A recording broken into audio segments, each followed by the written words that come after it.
It is night outside. A man heard a child crying coming from his yard. He thought that burglars had broken into his house. Taking an axe, he went to the barn to check where the noise was coming from, but there was no one there but the horses. Since he found out that he and his wife could not have children, he began to hear phantom sounds. The man looked to his right and noticed a small bundle in the hay. He picked it up and it turned out to be a baby. Olena, his wife, came to the bed and asked what had happened. She was sleepy and did not immediately see what her husband was holding in his hands. She was surprised to see the baby, but they decided to keep it and raise it as their own. At that moment, something magical happened. When he opened his eyes and waved his hand, a wind suddenly blew, gathering clouds. Soon it started to rain. The dry land became fertile, and the villagers sang happy songs. He also protected the village from danger, and thanks to his mystical powers, peace reigned everywhere. No one suffered from hunger and thirst anymore. But he did not stop his research for the sake of the people of the village. He considered such abilities to be magical, so they called him Charnel.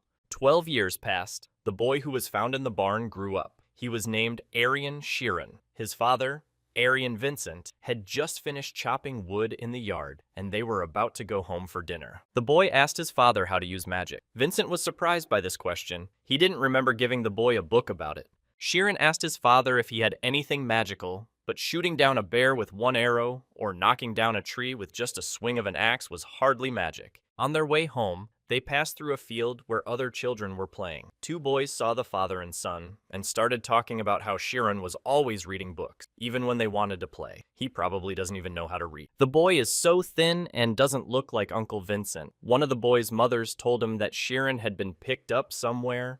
Perhaps his own parents had thrown him away. Vincent heard the boys talking and was very annoyed, because the boy was like his own son. The father promised Sheeran to take him to the city tomorrow and buy his favorite fruit. He didn't care what anyone else said. Sheeran is his son. The boy thought only about magic and wanted to learn more about it. The next day they went to the local city of the kingdom of Tormia, Creus. Vincent asked the boy to wait for him in his grandfather Martin's shop while he finished his business. The man reminded Sheeran that he should not go into dark alleys and encounter aristocrats, but the boy always obeyed his father. The father left, and the boy helped Grandpa Martin sign the vegetable plates. The boy was happy to help. Even though he could have just sat next to him, Grandpa admired Sheeran's intelligence. He believed that the boy was smart beyond his age. The boy interrupted his grandfather's thoughts by asking if he knew anything about magic and how to use it. But the grandfather knew nothing about it, only told the boy that there were many books about it nearby and pointed to a bookstore. Achron ran to the store without even waiting for his grandfather to let him. The grandfather took Sheeran's book, thinking it was a fairy tale, but when he opened the book, there were no fairy tales in it. Meanwhile, Sheeran was already in the bookstore. As soon as he wanted to take one in his hands, a woman came up and said that she could not touch their books with dirty hands. Expensive books are not meant for peasants. They are not the kind of books sold in ordinary stores. A man came into the store and the woman turned her attention to him. She was making some kind of prayer to him and had to check if he had brought everything. Sheeran looked at the books and couldn't understand where his father buys them because they were so expensive. While the woman was away from him, the boy took advantage of the moment and took one of the books, but there was no valuable information in it. When Sheeran came out of the bookstore, he saw a man carrying a lot of books in a box. He ran after him and saw a huge pile of books near the fence, and then the boy realized where his father had taken the books for him. A man came up to the boy and said that this was not a place where children could walk alone, that behind that gate was an aristocratic neighborhood, and asked where the boy's parents were. Another man came up and said that the boy looked strange and probably did not live in this city. Maybe he was an orphan or was sent by bandits. As soon as the man took Sheeran by the jacket and told him to come with them, the boy disappeared, and there was no trace of him. While the boy was hiding behind the fence, he heard a man saying that the topic of discussion would be what magic is. Another voice asked to show the principal how to shoot fire. The man made a condition that if the students answered the question correctly, he would show them a little magic. He asked, "What ability is needed to learn it?" The boy began to think about what the answer could be, and no one answered. The man realized that none of the students would give an answer and said that the most important thing in the study of magic is called insight. The strange feeling they are experiencing now is insight. There was a time when people did not know that 1 + 1 = 2. Many scientists have worked hard to prove this, but they could not understand without intricate research that 1 + 1 = 2, because this rule has existed in the world since the beginning, in addition to studying and knowing, feeling the concept in general. Because magic has also always existed, they have the ability to accept and understand it through insight.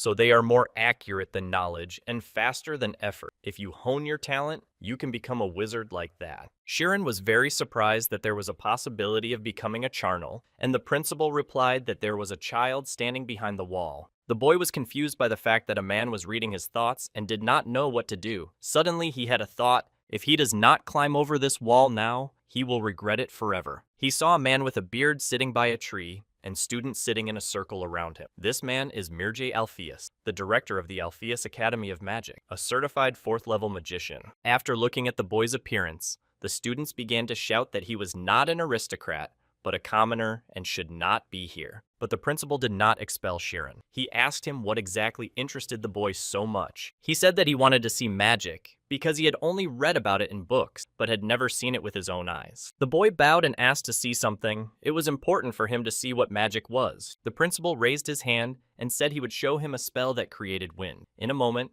Shirin and all the students took off. They were in the air for several minutes. Shirin liked flying very much, but in a moment, he started to pitch sharply and got very scared. The principal laughed and said that this was magic, but the boy didn't understand what magic was, started crying, and asked him to just tell the truth. The students were very surprised that the boy was so rude to the principal. Even teachers don't talk like that. But the principal was not affected. He was going to explain much more complicated things. Magic operates beyond common sense. It is a mental process that explores the truth of reality. Shirin realized that if it is very difficult to make magic irrational, it is actually closer to the truth. Many ideas of great people were considered irrational and denied, but eventually they were recognized as new truth. Maybe that's why truth is hidden in irrationality. The director agreed with the boy's opinion. He asked Mircea Alpheus what he needed to do to study magic. The principal thought that he was a brilliant child. Despite the difficulties, he tries to get the right information to study it on his own and really believes that he will succeed. But he is a commoner, and instead of explaining, he decided to show him. The director asked the girl named Shuamin to enter a state of mind. When she did, the principal took the coins in his hand and asked her to guess the number of coins. Shuamin said 6, and it was correct. When a magician focuses, his mind becomes so sensitive that he can feel everything around him. It is said that great magicians even have the ability to count the number of leaves on a tree from a distance. This is an overly sensitive mental state, a state of mind. Shuamin said that now the director has 3 coins in his hand. A magician who enters this state sees the outside world using supernatural potential and can eventually control reality. It's not about counting the number of coins. It's the ability to immediately feel the integrity of the situation in front of them. Anyone can do this. The director told the boy to practice in a quiet city, first to feel himself, and then to erase. If he succeeds, another world will open up to him. Shirin added that if he did not feel himself, he would not be able to erase himself. The director was very impressed by the boy's mind and suggested that they try right here and now. After all, if they can't enter the state of the spirit, they won't be able to learn magic at all. Shirin closed his eyes and began to feel himself. The reality and the sensations he was experiencing could not be overwhelmed by the brain's representation. He doesn't define them, he feels them. Slowly, one by one, he began to erase the things he felt. He does not begin to feel his existence. Only the mind remains sensual. After a while, the boy opened his eyes. The principal asked him what he felt. The boy said that he heard sounds. Mircea Alpheus did not think the boy would make things that happen in the state of spirit are in another dimension. The principal came up to the boy, patted his head, and said that he had done a good job, and if he continued to practice, he would be able to hear even more sounds. He gathered all the students, and they went to the academy. The lesson was over, and Shirin was left alone and only looked after the student. Mircea Alpheus thought that if the boy had been born a nobleman and trained from an early age, would he have been able to achieve what these children had achieved? Probably yes, because he was very talented.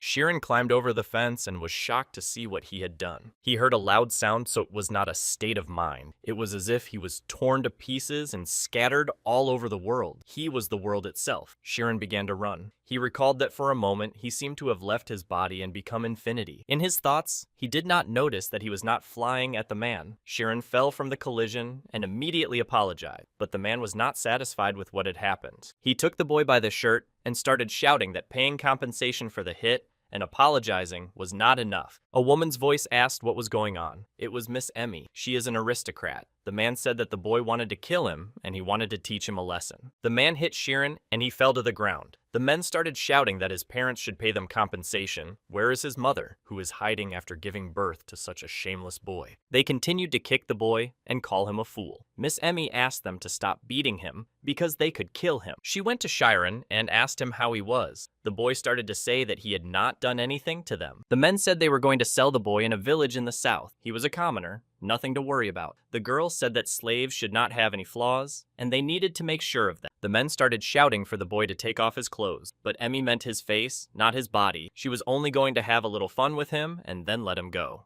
Ishiran plunged into his memories, recalling the words of the director of the Magic Academy. His eyes and everything around him turned blue. The girls saw this and asked the men not to touch the boy.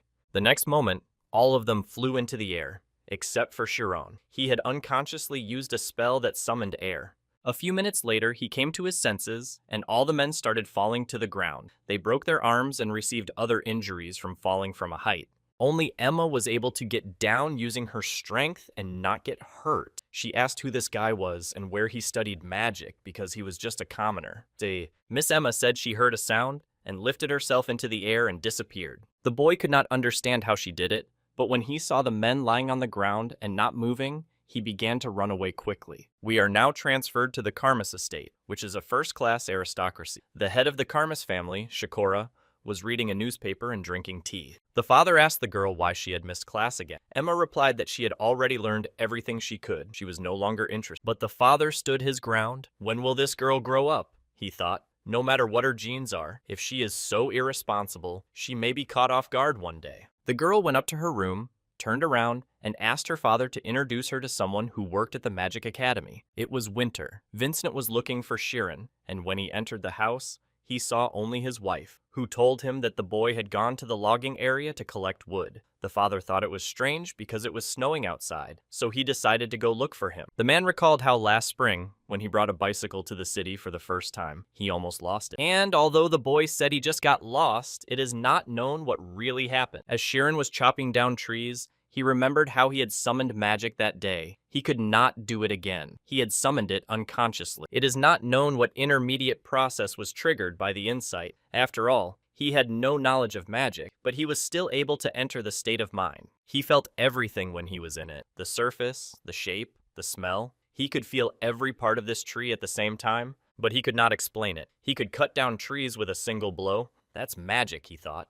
At that time, his father was watching the boy, and he was shocked that he could cut down a tree with one blow. Chiron thought it was the first successful time after hundreds of attempts to cut down trees, just like using magic that day. He didn't need accidents. He needed extensive knowledge. Day after day, he decided to practice endlessly for the chance that would one day appear. 3 years passed. It was autumn outside. The leaves had already turned yellow. Chiron continued to cut down trees. After a little meditation, he decided to go home. He didn't notice that 5 hours had passed since he came to the forest. It was as if he had become one with nature. The leaves swaying in the wind, the worms crawling in the ground, the sounds of trees absorbing moisture with their roots. Even 5 hours would not be enough to enjoy it all to the fullest. As Chiron approached his house, he saw 2 white horses and a carriage. He did not know that they would have guests. When he entered the house, his parents and a man were sitting at the table. This man was the family's butler. His name was Temeran.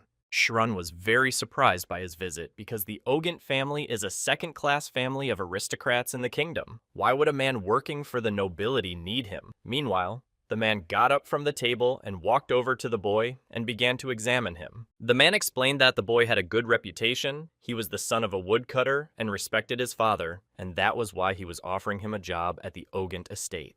They were going to be moving books from a large home library, a total of nearly 100,000 books, among them important works that cannot be lost. Other people will do the transportation, and only he and Chiron will sort them. When the boy heard about the library, he realized that he could find important information for mages in. The only people who needed to know about his work were his family. If even one book went missing, or even the information about the library's contents got out, then Chiron and his family would be dead. Chiron looked at his parents, who looked concerned. Since it was a risk for him, the butler offered enough money. They would never earn that much money hunting, so obviously raising their son well was worth it. Vincent shouted that he had not approached him for money. He just wanted Chiron to fulfill his dream. The butler started laughing and asked why the father asked him to take his son, if not for money. The father only wanted Chiron to be able to read books. If he accepted the job, He would certainly be able to read books, but his main task would be to control the process, not to read them. Vincent remembered when Sharon was a child. Once Alina taught the boy a few words for fun, but when he turned 6 and started reading on his own, Sharon has expressive features, thick hair, but more importantly, his mind. Perhaps he has aristocratic blood in him. If he had been raised by aristocrats and not them, he could have gone to school. But he is his son. It is only right that the son of a woodcutter learns to work in the mountain, but when he started to do so, he was scared. But in the end, this boy was brought up by a woodcutter. Vincent told the butler that he didn't need the money. If he had known it would work out that way, he wouldn't have persuaded him like that, and asked the butler to leave their house. As he was heading for the door, Sharon suddenly said that he would accept the job. The butler once again emphasized that the slightest rumor would cause his head to fall off his shoulders, but Sharon understood all the risks. He would never disclose, and even if things went wrong, he would not be offended. The butler said he would take the boy to the mansion in a week. Before he entered the mansion, there was still a chance to refuse, but once he did, there would be no turning back, and he would not be able to leave the mansion until the work was done. When the butler left the house, the father asked why his son had agreed to such conditions. These bastards just need someone who will die for them, and began to blame himself and asked him to refuse. But Sharon hugged his father and thanked him, saying that this job was a valuable gift. Vincent began to cry and asked his son to come back safe and sound, and he would make sure that their family was not offended. A week passed. A carriage was sent for Sharon, and after packing up their luggage, they quickly set off for the estate. Thanks to his state of mind, the boy felt his parents grieving for him, but he needs to stop doubting. Even though he has a great chance, it is still a double-edged sword. Among people with great influence, will he be able to live safely for 2 years? The home of the Ogent family is located in the city of Creus. The family of warriors has been raising professional fencers since ancient time. The previous head was a third-class state fencer, and the current one, Bishop Ogent, is an honorary knight of the 4th class. In short, they run the military forces of the city. One of the men said that the manor was haunted, and when Sharon was almost ready to run away, the other denied it. They got out of the carriage and walked down the path. Sharon began to realize that this was not all real. They came to the building where the office was located, as well as the butler's quarters and the place where Sharon would live. Timorin was already waiting for the boy. He asked him to follow him. He would explain the task. They entered a huge library that fascinated the boy. The butler told him that the books from here would be moved to a new library, and he had to sort them. Every week, he will be given a list according to which he will search for and collect books. He has to work from 9 in the morning to 6 in the evening. After that, he has free time, but he is not allowed to go outside and is not allowed to enter the estate without special permission. He has to start work tomorrow. Sharon realized that it was worth risking his life for this. The next day, he put on special clothes and started working. He realized why one person should be in charge of sorting books. The structure should be consistent. For example, if he needs to categorize the books, History of Fencing. Each person will have their own opinion, to send it to the category of Professional Fencing or Comprehensive History. And one more fact that he discovered while working with the structuring system, all knowledge is interconnected. The basis of their unification is history. Knowledge is accumulated on a line called history. History is the backbone of knowledge. Thorough study and its use to reinforce other areas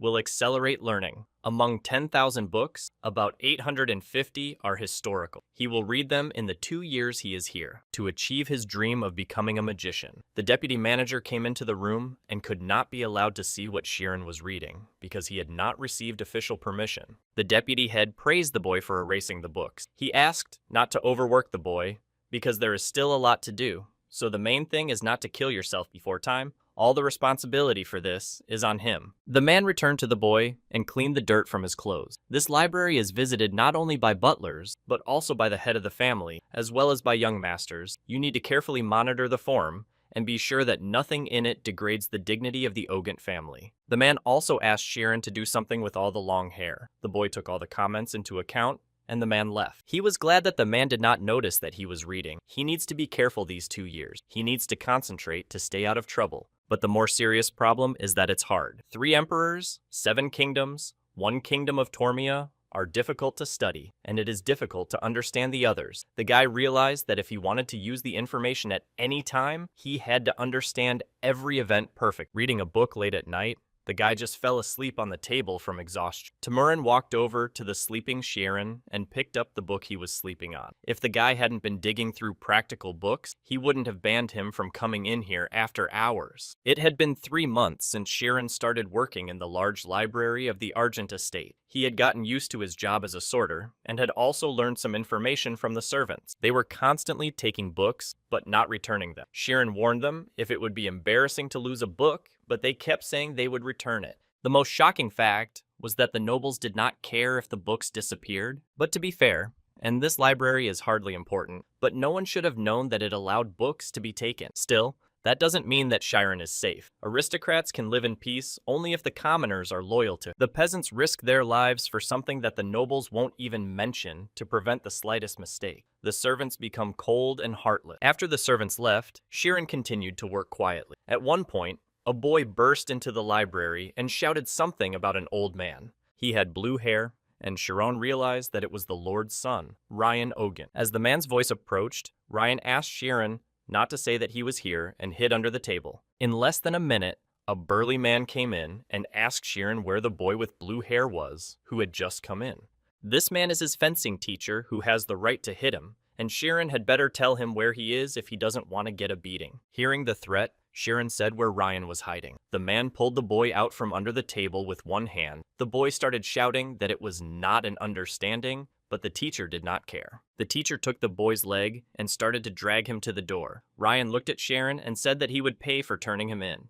But the boy didn't see a problem with that, because teachers have a lot of authority, and he had no choice. According to rumors, the teacher sent the young master to the mountains for a month. Chiron read one book in 12 days, and after fully realizing it, he managed to read 82 more in 4 months. As expected, it was difficult only at the beginning. The following books no longer contain radically new information. If you lay the foundation by reading about 200 books, the remaining 650 will be much easier to digest. While he was reading historical books, he had doubts about whether it was the right decision to study history now. But the further he got acquainted with the activities of the magicians of the past, the more convinced he became that this was the right path. While a scientist researches a theory, a sorcerer implements it in real life. So, a sorcerer and a scientist are the same thing, but not all scientists are sorcerers, because they can't enter the state of the spirit, the state of heightened sensitivity of the mind. That is, if Chiron adds a huge amount of information to the state of the spirit, which will become the basis of knowledge, maybe he can become a real sorcerer. Ryan's thoughts were interrupted by Ron, who burst into the library and shouted that he had been through hell while waiting for this day.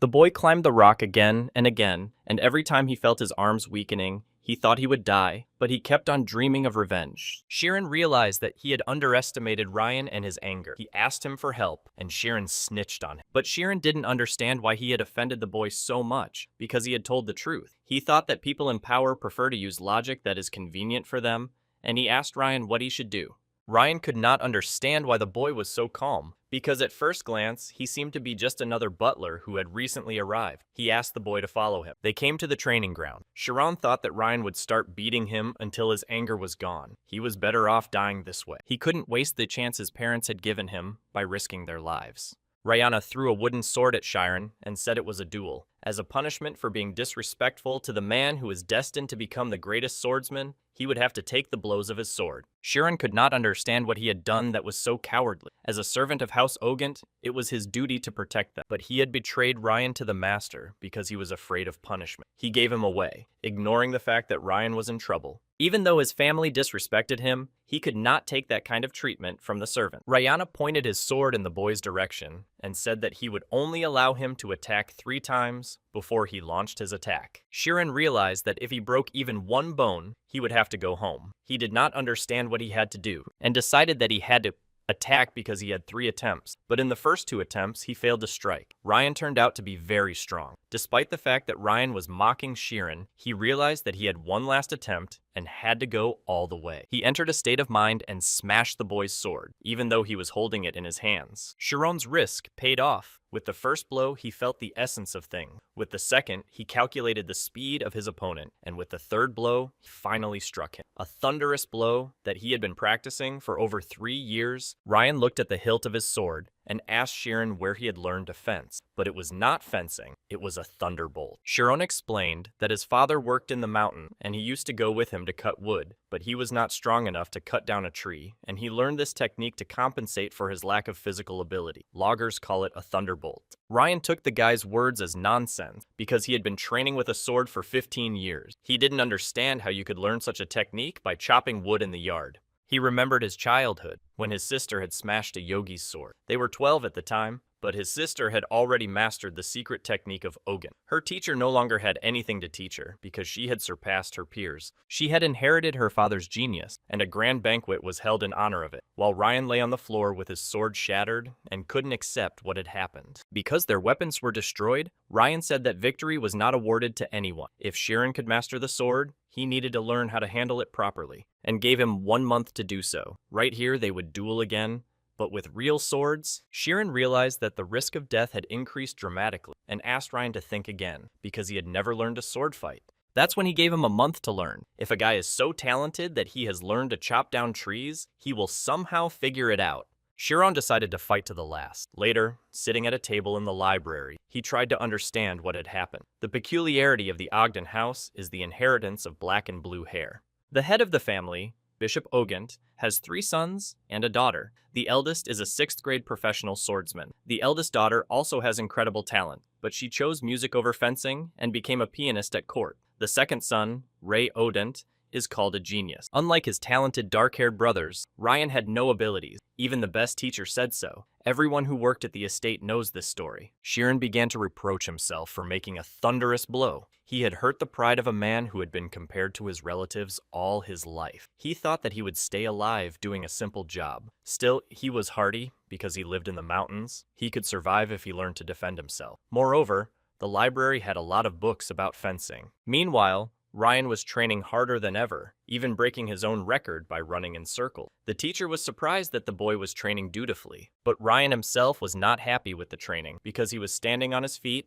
He wanted something harder. The trainer could not understand what was happening. Perhaps the boy had learned something new again, but he had already awakened his scheme. A scheme is both an imaginary body and its schematic representation. If a sorcerer has a state of mind, a fencer has a scheme. All people have an idea of their body, but the scheme is an extremely accurate embodiment. Thus, the masters of the scheme fully understand their body and can even participate in the movement of its cells. Shirin closed the book and realized that this was a complete opposite of the state of mind, but he decided to try. First of all, he began to wean himself off of it, which is simple, because it is the same for the state of mind. For the state of mind, he has to erase himself, and for the scheme, he needs to dig deeper into the essence of his existence. If he can pull back the veil at this point, he will complete the first stage of the scheme. But it is ineffective to invest energy in a process that is completely opposite to the state of mind. He preferred to use his state of mind to learn the basics of fencing, and he started with slashing strokes from 8 directions. Let's go back to Ryan. He was hitting a block of wood with a stick with all the strength he had, but he couldn't break it. The teacher asked him to stop because he might tear his ligaments. The teacher told him to stop training for the day. They sat down to rest, and the teacher said that he had never written that in his reports that Ryan had talent, but he still thought the boy was good at something and asked if he had ever thought about what he was good at. But the guy knew exactly what he was bad at. Geniuses know what they are good at and what they are good at, so by working hard, they are guaranteed to achieve what they want. But what they are really afraid of is trying for something that is impossible to achieve. A burning will to achieve results in something they are not good at. This is called the mortal enemy of genius. This was the best consolation he had received recently. He decided that since he didn't have talent to begin with, he had to work hard until he did, and then he would win for sure. In the evening, after finishing work, Shirin went to the training ground. He reasoned that fencing is a set of dynamic strokes aimed at eliminating an opponent. On the other hand, it is also a set of psychological combat techniques. For example, an imaginary enemy. It may seem that he has the ability to attack him in an infinite number of directions, but in reality, there are only 8. He spent a month practicing slashing attacks in 8 directions and block his opponent's movements in the same way. The world of fencing is truly endless, just like the world of magic. He admitted that he might not be able to return to his parents, but he had no regrets. Although he stood at the crossroads of life and death, he was lucky to see this amazing world. The day of the fight came. The boys stood opposite each other and pointed their swords. It seemed to Ryan that Shirin was radiating confidence. At first, he might not have been able to learn fencing, but now he was so calm, even though it was his first time holding a real sword. If this guy was as talented as Rei, Shirin could not resist the fear. Death, the source of this fear, is in the future, and the future is an illusion that doesn't exist yet. If you don't imagine what's next, anyone can jump off a cliff. Ryan saw that Shirin was not blindly ready to die, but seemed to have absorbed all his emotion. But he himself is not afraid of dying either. Ryan's first attack, the boy was able to repel. Even if Ryan does this, there is a wall that cannot be overcome using only cheap tricks. The guy's sword attacks are quite heavy and fast. Their speed is starting to exceed the frequency at which he could feel the direction of the sword with synesthesia. Ryan swung his sword at Shirin and made a huge scratch across his sternum. He was already excited because he thought he had won, because he puts his whole skeleton into each stroke. This is the art of fencing. The augmented sword, created for training with two-handed swords. He would not be able to withstand any more of his heavy blows. Sharon thought that if Ryan had brought his sword up after cutting his chest, he would have just stabbed him and ended it all. He didn't understand why the guy was using only big swing attack, but after a minute he realized that his understanding of fencing was worse than he thought.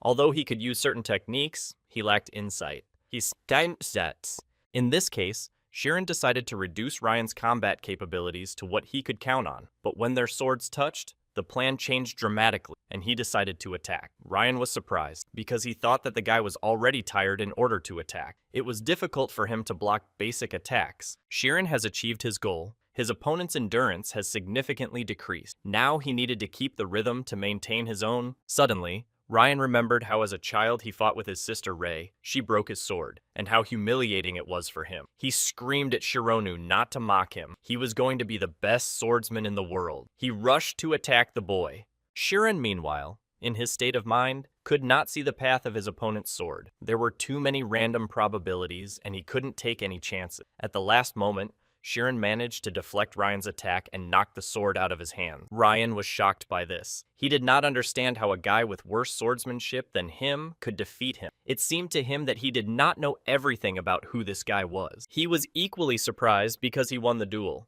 but it was unclear what would happen next. Even though it was a duel, Ryan was an aristocrat. Since he had hurt his pride again, he did not understand what would happen next. Ryan was naturally disappointed in himself for losing again. He told Shirin that since he had won and he had lost, even if he decided to kill him, he would dare to say something against him. But the guy understood perfectly well that if he killed him, then he would not be left alive either. He was not going to risk his life, he just wanted to survive. This fight was absurd from the very beginning. It was not Shirin's fault that Ryan did not want to train and was hiding from his teacher. And in general, Ryan did not understand what a terrible situation Shirin was in, because he was stuck between the son of the chairman and his fencing teacher. If he were a man worthy of respect, he would never have put his butler in such a position. A man worthy of recognition would have met his teacher with pride. Shirin thought he was going to die. Ryan thought that after a duel, shouldn't people compliment each other, and wondered where the cold-blooded warrior he had just fought had gone. He is sure that he is facing a genius, but he does not laugh at him like his sister Rei. On the contrary, he faced him face to face, gathering all his strength. Shirin fell to the ground and sat on the floor. Ryan asked him what his name was, and told him his full name as well, walked over to him, extended his hand,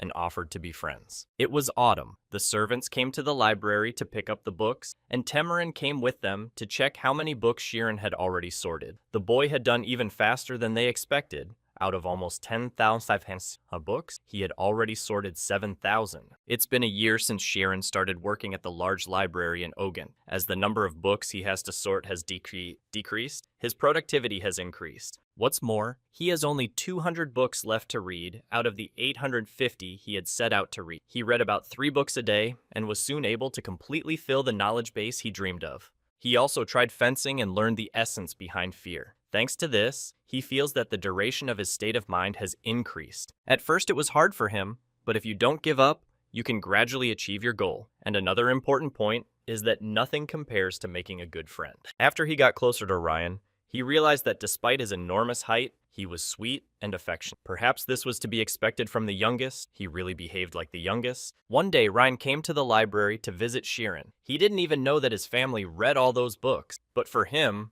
reading was a boring activity. Shirin was very worried that the boy would damage the book, but he assured him that even if he burned the library down, he would be able to protect it in front of his family. Shirin asked Ryan why he was not at practice. He replied that his teacher allowed him to study in the library, but of course he did nothing to study there. He was bored. Shirin thought Ryan had become lazy. He was like a fire that can't be stopped once it's lit. As long as there is an opportunity, it will catch fire again and again. Ryan took one of the books from Shirin's desk, and after reading its title, asked if he wanted to become a magician, and if he really needed books for that. But the books were mandatory. Shirin hadn't had the opportunity to study before he came here, but now that he's read 600 books on history, he knows almost everything. Ryan found the book Shirin was reading very interesting. He read out a quote from the book that went like this: "I am sure you have asked yourself this question at least once in your life. If a swordsman and a sorcerer fight, who will win?" Shirin has searched the whole world for an answer to this question. Even now, when he closes his eyes, he sees the shimmer of the Artuzna mountain, 6,000 meters above sea level. And there is a fruiting tree in those mountains that eats birds. But Ryan was not interested. He kept flipping through the book and didn't understand why there were no pictures of fencing and no information about it. Suddenly, a man came into the library and said that the swordsman would definitely win. This man was Ryan's older brother. Shirin was excited because this young man had heard their conversation. Ryan asked his brother why he was so sure that the swordsman would win,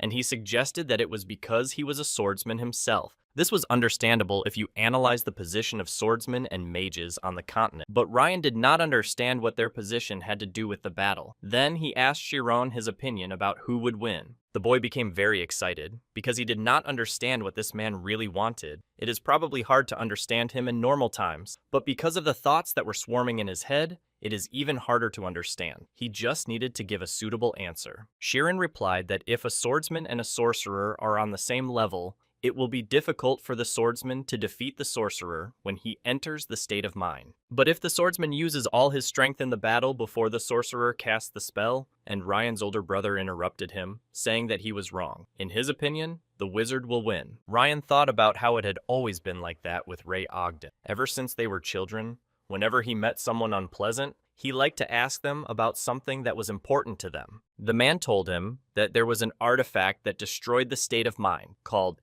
anti-magic. The ability of sorcerers is a state of mind. Fighting a sorcerer in this state is like fighting sharks in the depths of the sea. However, something can evaporate the water and leave the sharks insensitive. It is anti-magic. If the state of mind cannot reach these armors, then neither can magic. No sorcerer can fight someone who uses a really powerful artifact. But this is just a theory. From the very beginning, anti-magic is a costly technique created from the mana that flows in the heart of the dragon. Also, because it has fluctuating qualities, its effectiveness rarely increases, no matter how much money is invested in it. Even Yakra, a master of the wobble equation, was only able to unleash 65% of his potential on the armor of the 5 gods. And because of this, the price is cosmic. The cost of each element is equal to the annual budget of an entire kingdom. The problem is that those who created the anti-magic are sorcerers. Since there is a huge demand for it, it's a perfect way to make money. Wizards literally lined up to use it, so there is absolutely no need to buy such a priceless artifact. Sorcerers are a pathetic class of people who have sold the weakness of their people for profit. Shirin said that this was the essence of wizards. As the man had already said,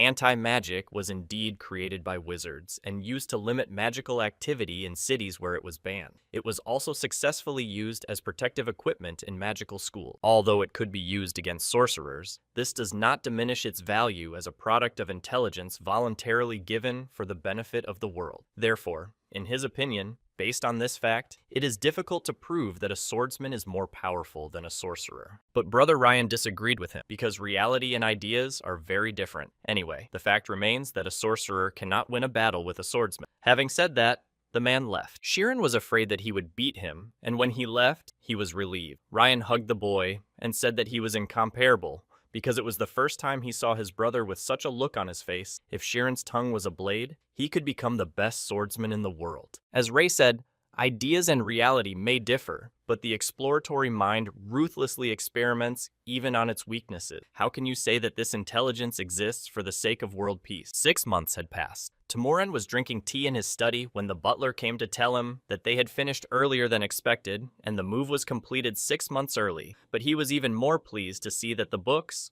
which had been neglected for 20 years, were perfectly sorted. It was a shame to let go of such a useful employee as Sheeran, if they could use some excuse to extend his contract. But Timoran asked the butler to watch his work better and not to talk nonsense anymore. But still, these words made him seriously think about leaving the guy in the estate. Meanwhile, Sheeran sat in the empty library and thought that closing a book is easy. But closing a book after reading hundreds of its pages is quite different. It's just a dream. Finally, Ryan interrupted the boy's thoughts by bursting into the library screaming because he had just learned that the boy had finished his work and was on his way home. At the same time, Ryan admired the boy for how many books he had read. Sheeran asked him to come over and play with him before he left. Ryan was surprised because before that, the boy had been hiding their friendship for a long time. Most of the time, they met in the library and hardly spent any time together. All year, he was very curious about his friend's life, and today, his whole family had left the estate. They went to Ryan's room. Sheeran was surprised by the grandeur of the room because one room here is like his whole house. But Ryan's room was the smallest room at the end of the hallway. It looked like a small room that you go to after training, and Ryan lives here. They sat down to play cards, and Ryan lost to Sheeran every time. After another defeat, he accused the boy of not playing fair and using his state of mind. Sheeran admitted that he has a habit of pushing a card forward when he takes an ace, and it's obvious how long it takes him to decide whether it's a pair or not. Sometimes observation gives better results when you don't focus on something specific, when you follow the opponent's individual action, but the whole, you can predict his plan. Ryan pondered what he had heard and wondered if it would help him to awaken his scheme. He had a feeling that he understood, but at the same time, he didn't. While the boy was introspecting, Sheeran stood up from the table and picked up a book from the cabinet by the window. He asked the boy if he could borrow it because he was tired of reading historical books, so for the first time in a long time, he saw a novel. Suddenly, Sheeran heard the sound of a piano. He thought it was strange, because there was only one person in the estate who could play the piano. He left Ryan's room and followed the sound, and in one of the rooms, he saw a girl with blue hair playing the piano. This girl was the court pianist, and Ryan's older sister. Her name was Reina Ogent. She noticed that the boy was watching her from behind the door. She hadn't seen him here before and thought he was new, but he had been sorting the library for a year, so she hadn't seen him. But when she heard about the library, she immediately realized that this was the guy she had heard about. Not everyone can handle this job, so he must be smart. She asked him if he had ever played the piano. Sheeran thought she was a professional using a scheme when she performed. Besides, Ryan told him that she was the worst person in the estate. Reina invited the boy to sit on a chair next to her so that she could teach him how to play the piano. She saw that the boy was hesitant to sit next to her, so she promised him that no one would scold him because she let him. She was very persistent, and Sheeran was not in a position to refuse her, except when he had another chance to sit at the piano. When he sat down next to the girl, she began to explain and show him some of the keys and what the symbols on the music sheet meant. She showed him a simple melody and asked him to play along. When the boy started playing, he did everything wrong, especially since he was very confident in pressing the keys, and Reina was unsure whether to stop him or let him continue. The longer he played, the stranger it was, because he was making mistakes in everything, but at the same time the melody sounded very similar to something, as if he was completely imitating her performance, and gradually he started playing correctly. The girl was very surprised. She couldn't call it a game, but Sheeran has a strange insight with which he understands the essence. At that time, Ryan burst into the room, yelling at his sister and asking her to stop playing. If she came home, why didn't she go to bed? But when he saw Sheeran next to his sister, he was very surprised, and Reina didn't even think they knew each other. Sheeran was nervous because he had been hiding his friendship with the boy for so long, and now he might be exposed. It was as if he had committed a crime. But Ryan said that they were friends and asked him not to worry, because this evil witch, as he called his sister, had a rotten soul. She didn't care about such things. Reina approached Sheeran and put her hand on his shoulder. She asked him not to worry, because if her brother said they were friends, everything was fine. Sometimes he can be a little pathetic, but he takes responsibility for his words. Sheeran was shocked that the girl did not care that her brother was friends with a peasant. All the beliefs he had built up over the 16 years of his life were shattered. When he came to his senses, he asked Ryan why he lied to him, because his sister is a kind and beautiful lady. But Ryan said that the boy was too naive, she was a witch, and no one knew when this woman would try to swallow him whole. The girl only laughed and whispered in Sheeran's ear that her younger brother was a little underdeveloped, but she was glad he had such a friend. Ryan noticed that his sister really liked the boy. He asked her if she wanted to take him in and make him part of their family while he was still here. Reina and her little brother started a little fight. Shirin stood there shocked again, because just when he thought he understood the nobles, they confused him again. But it was still strange why Ryan's sister was home now, because she had recently left. She told him that Ray was going to take a certification test. She had come to pick him up tomorrow, and they would be leaving tomorrow, and his grandfather was coming later to see a friend. The certification license is a standard and an order for swordsmen and sorcerers, which is recognized not only in the kingdom, but also on the entire continent. About 1,000 people take it every year,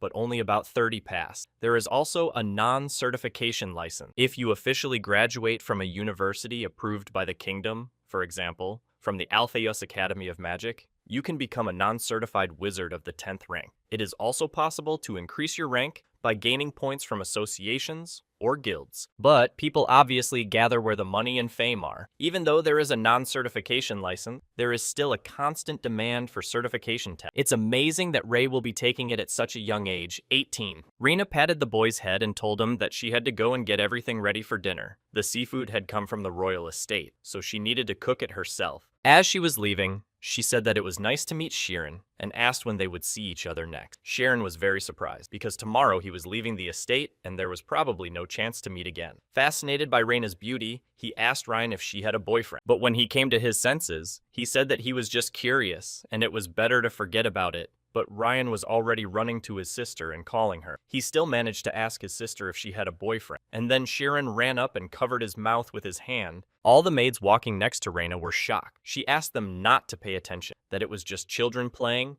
and they continued to go to the kitchen and discuss the dishes. But the head butler overheard this conversation and was confused that the young master had guests today because nothing was planned. He asked the butler named Hannes to tell Tamarin to come in immediately. The next day, Ryan was training with his teacher in the middle of the winter forest. While the boy had a break, the teacher thought the boy had picked up his training again. It had been a year, but he was sure that would change once Ray got to the royal estate. Suddenly, a butler came running to them, telling them that Lady Reina had asked him to return to the manor right now. She said that the temporary butler Shirin was in danger and on the verge of death. Head butler Lewis sent a report to the head of the family, and Shirin was summoned because of his relationship with Ryan. The boy quickly put on his jacket and told the teacher that he was going to see his father because Shirin was his friend and his father had somehow found out. He was sure that he would forgive him when Ryan put in a good word for the boy and later returned to training. Meanwhile, back at the mansion, Shirin knelt before Ryan's father. The man told the boy that he would be executed because the commoner dared. He had to know the line that must not be crossed. In the report that the master received from the head butler, many servants talk about how carefree this child was with Ryan. Since Shirin read the contract, he had no objections, but the master gave him his word. But still, the boy had questions about what would happen to Ryan himself. The servants who were present were shocked that the boy did not ask for mercy for himself. The man was outraged by this question and asked what Shirin thought would happen to a nobleman who had been with a commoner, as if the answer were obvious. Shirin said that Ryan was his friend and would remain so. They were friends for a year. Ryan's father was surprised not to be scared, but he thought the boy was taking the regent family very lightly. Reina asked her father to listen to her explanation, but he had already made up his mind. He ordered the butlers to take the boy out of the mansion and deal with him without anyone else knowing.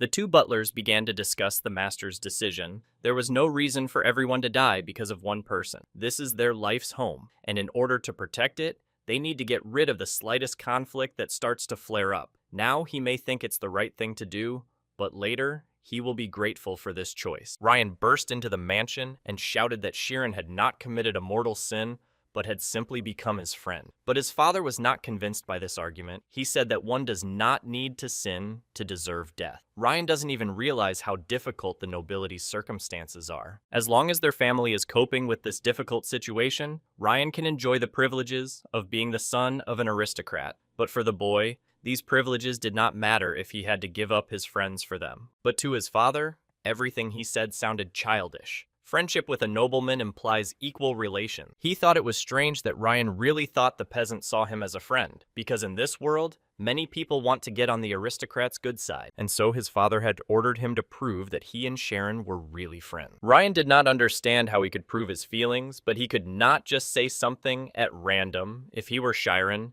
he he would easily defeat his father. He remembered the words that Shirin had said to him when they were playing cards, that one should not follow the individual actions of the opponent, but the whole person, and then one can understand his true intention. In general, the person who was in front of Ryan was a father, a second-class noble, the head of the House of Vigilant, a certified 4th rank, a knight. 30 minutes earlier, the teacher didn't want to let Ryan go to practice, but he persuaded the teacher because his friend who works in the library might die. He remembered that the teacher had said that if you can talk to a person with swords crossed, they can be a friend, and now he was contradicting himself. But the teacher stood his ground, and the most important thing for aristocrats is to rid their family of anything that undermines their reputation. The boy probably didn't even think about the pressure his friend was under when he realized that he was no more important than an insect. But convincing each other won't solve the problem, and if they just stand there, nothing will change either. Ryan said that he was the first one to ask him to be his friend, and now he doesn't want to be a coward. The teacher was impressed by the boy's determination. He honestly admitted and told the reasons without lying. The teacher was very hopeful that he would win and decided to support him, so he gave him his sword on the condition that he would let him go if he took it with him. As Ryan was leaving,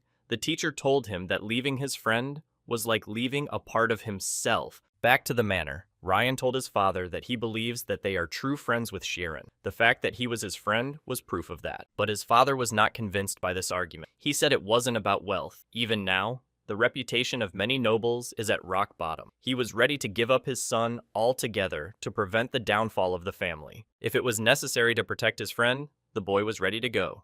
But Ryan drew his sword, which angered his father. He did not dare to raise the sword at his father, although in fact the sword was not pointed at him. The boy just wanted to show his confidence. Now his father keeps someone who is worse around him to assert himself, but he is wrong about that. Chiron is Ryan's best friend, and he wants to help him. The father was sure that it was Chiron who assured his son that a peasant and a nobleman could be friends. But it was not so. Chiron said he would take responsibility. When Ryan wanted to be his friend, he assumed that one day he would have to choose between friendship and life. Even if it means he dies here, he will never regret being his friend. A true friend is someone who will never betray you. Everyone has one, or everyone dreams of having one. Clumv Ogent, the previous head of the family, came out on the balcony. He was listening to everything that was happening and was amazed, because in his years, there was no such passion. No one expected him to return right now, but his friend had run off with a young maid, and it was as noisy as ever. Youth is the best defeat. He asked his son not to jump to conclusions, because Clump had been watching everything, and it was obvious that many people had something to say, so he suggested listening to what others had to say about what was happening. Reyna said that although she had only met Shirin yesterday, she had noticed that he was a smart and talented guy, and that he had fulfilled all the requirements of the contract and was leaving the estate today. Given these circumstances, it's hard to say that Shirin had any evil intentions toward Ryan. As a result, she does not believe that his actions have tarnished the family's reputation. Ray Ogden said he doesn't like the kid, but he doesn't care who Ryan is friends with. He just wants it to be over and for them to return to the royal estate.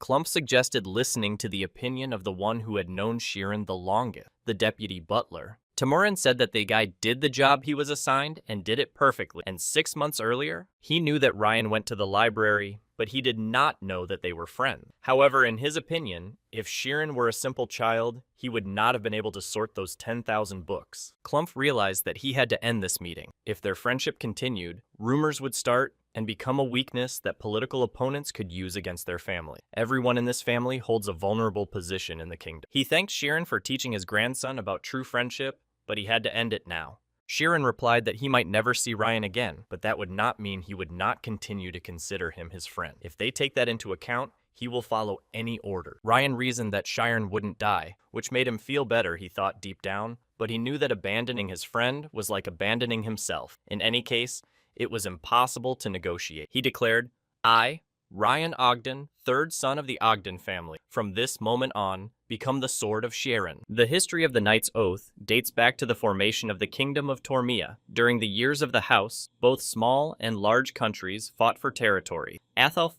the strongest of them all, was able to unite and create Tormia. However, the new kingdom had to rebel against powerful neighboring countries. Therefore, instead of being expelled by the kings, those who were defeated were allowed to govern their own territory, and in the process, the knightly oath was born. As a reward for the commitment to become a single-edged swordmaster, they received the status of a nobleman. This is how the nobility was born. Therefore, Breaking the oath meant becoming worse than a stray dog. The grandfather was surprised by his grandson's decision, but if he really said he would become his sword, it meant that this guy was so competent. In his opinion, Ryan's swordsmanship was so terrible that he even felt sorry that his friend had a sword like him. Clump approached Sheeran, put his hand on his shoulder and told him that it was over, but he would never point his blade at him. He asked him to take care of his grandson. Since they had become sworn friends, he could not let them go just like that. He ordered the head butler to take the carriage that Sharon was to ride home in and bring his parents here.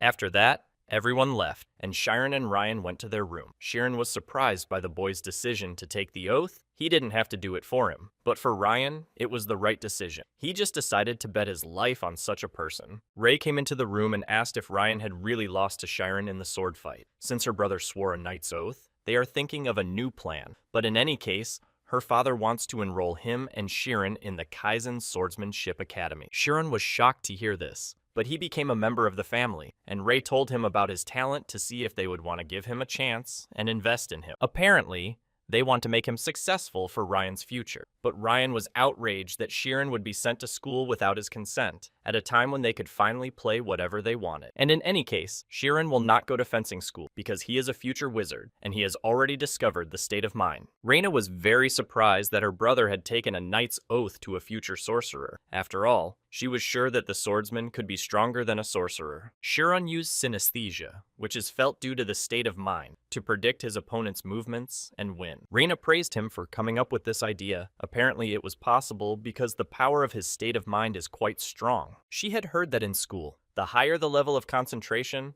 the stronger the state of mind. And even more amazingly, when you reach that level of concentration with a sword in your hand, Reina promised to talk to her grandfather about Shiren's career path, provided he attends the fencing school. And teacher Kate already knows about this decision, so he decided to end the contract tomorrow. He said he would read a farewell speech in the morning. Ryan was shocked by this decision because he respected his teacher very much. Their conversation was interrupted by the butler, who said that family members were waiting for Sheeran in the reception hall. The head of the family said that if they wanted to, they could meet him first. What a great surprise it was for Sheeran when he saw his parents in the reception hall. Not the head of the Ogant family, but his parents. They hugged each other and were very happy to see each other because it had been a year and a half since they had last seen each other. But they did not know the reason why they were invited here, because it was Sheeran who had written earlier that he had finished his work and had to return home. He told how he had made a friend while working at the library, about his background, and how he had taken a knight's oath, and how he had gotten permission to be friends with him. The head of the Bischoff family, Ryan and Reina, entered the room. They introduced themselves and met Sheeran's parents. At first, the parents were treated to various dishes, and Sheeran's parents were shocked by the amount of food and the number of forks on the table. After lunch, they went to have tea. Vincent didn't know what a knight's oath was, but he thought it was strange that they showed such kindness to the woodcutter's family. He decided to find out what the oath meant. He thanked the head of the family for their good attitude toward his son, but he was still a little worried. Bischoff replied that he could not believe that his son had sworn an oath to Sheeran. It was not pleasant for him. But still, for the Oddgents, a family that honors the politics of militarism, the knight's oath is indisputable. If they were treated so disrespectfully just because of the difference in status, the Ryan's honor would be tarnished. Also, from now on, they will use a respectful form of communication. Their family will support them and will not turn away from Sheeran. He added that he was surprised that Sheeran uses a state of mind, because this state cannot be achieved by strange work. It is a talent that was born with. As far as Bischoff knew, Sheeran's goal was to become a wizard, so if he wanted to get an unofficial magic license as soon as possible, the Alpha Az Academy of Magic, one of the 5 most prestigious schools in the kingdom, should be a good fit. He did not mean that Sheeran should enter the academy to become a wizard, but not doing so, having a number of privileges, is unwise, so he did not advise against it. Besides, he should go to that place to meet the standards of the House of Ogant. One of the main problems was the boy's background, because magical schools are elite. They do not accept anything but children of aristocrats, so they can offer only one solution. Vincent was shocked that his son wanted to become a wizard. He realized that he knew almost nothing about him. The Clumps said they wanted to adopt Sheeran so that he could study at the academy. Bischoff has a young cousin who has no children yet, and if they add Sheeran's name to the family registry, the problem will be solved. They had no intention of stealing their child. it will only be on paper. Thus, he would become a nobleman. Vincent reasoned that no one in the world had a chance to change their ancestry, but it was as if they were allowing their child to be stolen. He looked at Sheeran and said that he was his father's son and could not become someone else's adopted son. Reina tried to convince him that it would only be in the documents, and they will treat his parents as if they were real. He will be able to fulfill his dream, nothing will change, and in general, becoming a nobleman is rarely offered to anyone. But Sheeran stood his ground. If he had to give up his parents, he didn't need the academy or his dream. Clump stood up from the table and shouted that there are things you have to give up in order to succeed, and if he couldn't do that, then his dream was not insignificant. Sheeran agreed with that. It didn't matter to him how beautiful his dream was. It was what he had taken from his parents. If his parents were the roots, then his dream was the fruit that was nourished by them. Telling him to give up his roots is like telling him to die. But suddenly Vincent bowed down and begged to adopt his son, because he was not his biological father. The man said that Sheeran was a child they got by accident, and he was sure that the boy came from a noble family. In his opinion, he did not deserve such a son. If he became an adopted son of aristocrats, he would be able to go to the right place. Sheeran was outraged by his father's actions because he knew that Vincent was not his biological father. The only reason they didn't ask him was because a person can only have two real parents, and he dreamed about it. He asked his father if he had thought about his feeling. Who would want to be abandoned twice by their parents? Vincent hugged his son and apologized. He made a promise that he would never leave him again. Bishop had heard that there were some special conditions at the Alphaeas Academy of Magic and asked his father if he could arrange them for Sheeran because he knew that the director was in his debt. But Clump knew that although the principal was principled from top to toe, the best course of action was to keep pushing. 3 days later, until Ryan left for fencing school, thanks to the grace of the Ogentas, the Sheeran family was able to stay in their home. Vincent was still apologizing to Sheeran. He was worried how many years he would be able to hold out this time. The first time he and Ryan had free time was 3 days later. Sheeran had to calm Ryan, who was crying because of their separation, because when he got into the carriage, he would be taken to the fencing school. They promised each other to meet during the holidays and write each other letters every day. Ryan put his hand on his shoulder and said, with a serious expression, that Sheeran should become a wizard, and he would become the strongest knight and be the sword that would protect him. Their conversation was interrupted by Reina, who suddenly ran up and slapped Ryan on the neck and asked him to think about his studies. Sheeran told him not to worry, because their grandfather would do everything to get him into the academy, and he bowed to Reina and thanked her for her help. At first, the girl thought he was just a nice little brother, but he turned out to be a very sensitive guy. Even in such a terrible situation, he did not give up his beliefs. Reina was sure that they would meet again when Sheeran became a wizard. The boy asked the girl to take care of Ryan. After that, the boys got into their carriages and left. The meeting of these two hot-tempered young men will remain in history as the beginning of an adventure that will shake up the structure of this world. Meanwhile,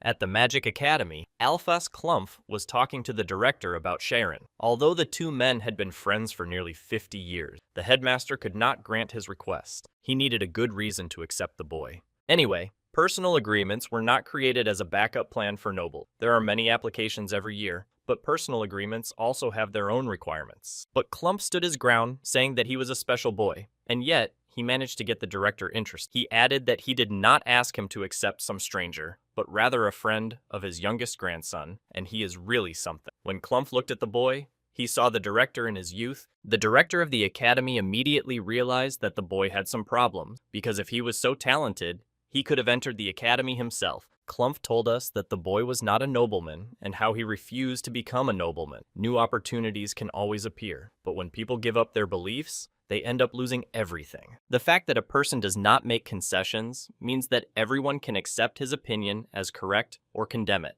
According to Clump, the director did what he had to do. He taught a lot of talented people. Isn't it time to let go of the resentment? The reason Mircea taught children was because he did not want someone like him to appear. Clump told him that the boy was like him, so he could not give guarantees that the boy would not go down the same terrible path. Clump said the man was a genius, born once in a century. He was called the light of the Milch family, but once he took a wrong turn and lost almost everything, but eventually came back. Of course, no one expected him to become an old-fashioned director in the middle of nowhere, but there was a time when Clump himself was in a difficult situation, when a talentless fool became an official third-class swordsman, and he was worried about the kingdom. Mirhei got up from the table and went to the window. Perhaps it was fate that they knew Shirin. The boy who disappeared 4 years ago had returned. Although he didn't believe in fate, the talent that was hindered by his status had changed its route in 4 years, and now it was standing right in front of him. Is this really fate? And yet, he made the decision to accept the boy. 3 months passed, and spring came. Shirin Arian was already 17 years old. He said goodbye to his parents and promised to write often. Vincent kissed the boy's forehead and said he was proud of him. Shiran's entry into the academy could have been a celebration for the whole village, but his father forbade him to tell anyone about it. Apparently, he refused to live in the city when the Ogent family offered, because he did not want to be able to blackmail the boy with his family. Shirin said goodbye to his parents,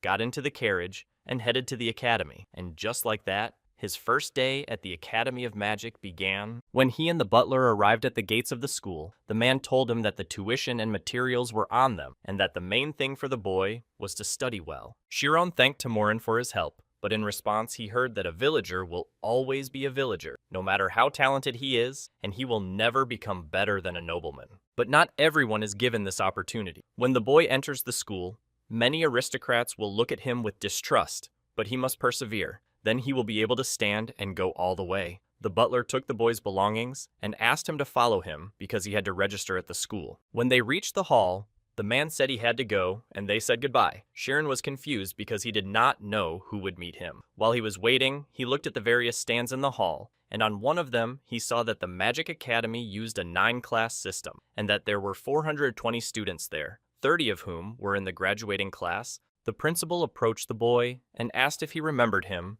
as they had met before. Of course, the boy remembered him and thanked him for that time. The man took the boy to the hall, where he had to take an entrance test. It was necessary to determine the boy's class. Shirin said that he already knew how to enter a state of mind. The principal was delighted that he had discovered it on his own, and it would be great to teach him from childhood. Despite the fact that it was already late, he had to teach the boy the basic. Only children would be entering for the entrance test, so if they came early, it would ruin his reputation. On the way to the entrance hall, they looked around the school. In one of the classrooms, they saw students flying. It was a class for beginners from 10th to 8th grade. Then they went to a higher-ranked class from 7th to 4th. There was a different atmosphere there because everyone was their peers. They were discussing their studies very lively. Shirin heard what 2 boys were talking about. One of them was asking if more energy was used to bring the atmosphere below freezing. Wouldn't the condensation of the refrigerant be more efficient? And he told the guy that there was a disadvantage in that the reverse reaction would be accelerated, and it would be better to redirect the time scale instead of the energy. But the guys didn't even understand what he was talking about. As he walked past the bulletin boards, he noticed that all the people listed here had the same abilities as him, but if you think about it, they were better than him. Shiron also wanted to improve. In this place, he would learn everything from the very beginning and take the first place in the ranking. His thoughts were interrupted by a girl calling out to her friend named Emma. When the guy turned around, he saw a girl with red hair, and he remembered how she was with those bandits. He hoped she hadn't noticed him and turned his head away. The girl caught up with Emma and told her that their new student, Shirin, was very handsome and probably transferred to them from somewhere. But Emma also had time to look at his face, and it seemed very familiar to her. Her friend thought she liked him too, and started to fight with her about it, because she saw him first. At this time, Emma could not remember where she had seen him. As the most popular girl in the middle class, Emma Karmas was constantly rejected by her older and younger students, by her classmates. She was a model among model students, and the only person who knew about Shirin's past when he entered the academy. Meanwhile, the principal and the boyfriend reached the exam area. When they entered the hall, they saw the boy standing in the center of the room,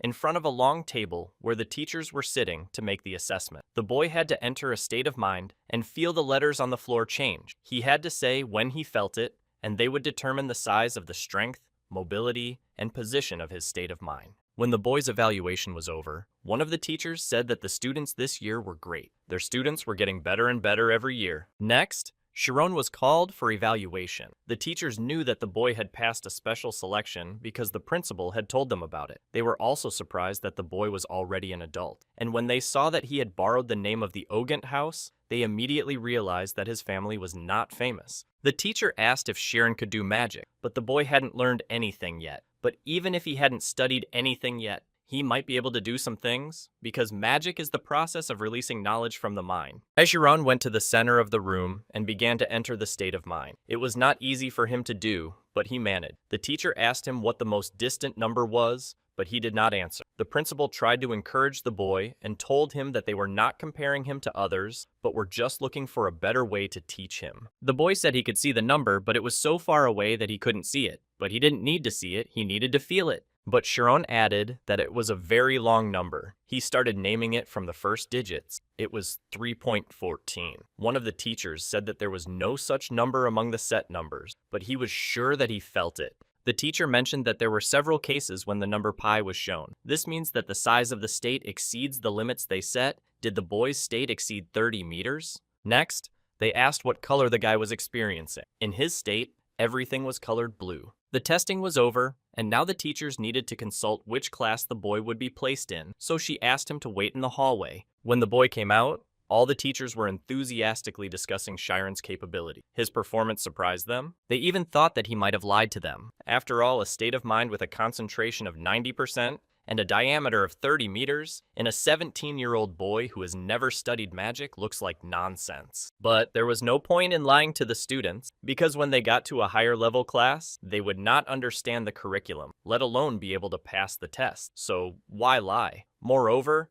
it seems that even the teachers forgot that the number pi is displayed as a false code, and this is not something a student can say to attract attention. The principal asked the teachers where to send Chiron. Sina Oliver, who is a 6th-ranked certified sorcerer, said that in the 6th grade, they study the development of the state of mind and its theory, and in the 5th grade, they begin to teach real magic. So since this student's state of mind is fully developed, she suggested the 5th grade. Dad, who is a certified 6th-ranked magician, said that a 17-year-old boy knows nothing about magic. If you send him to a high-level class, he will only get confused and cause them problems, so he thought they should teach him the basics. The teachers began to quarrel, accusing each other of wanting to take the talented student for themselves. While Ted and Sina were arguing, the other teachers were discussing that although he was talented, he was still a very young student. One teacher suggested that he should be taught step by step, starting in 9th grade. If we send him to a basic class with children, he might lose motivation to learn, or even postpone the assignment and just watch him. Another teacher suggested the 7th grade, a high-level class that teaches the basics of the state of mind. If this boy is really talented, he can easily transfer to an older class. The principal agreed with this idea, and thus Shiru was placed in the 7th grade. The Magic Academy has a 9-grade system. Depending on their grades, students are assigned to 9 classes of varying degrees of difficulty,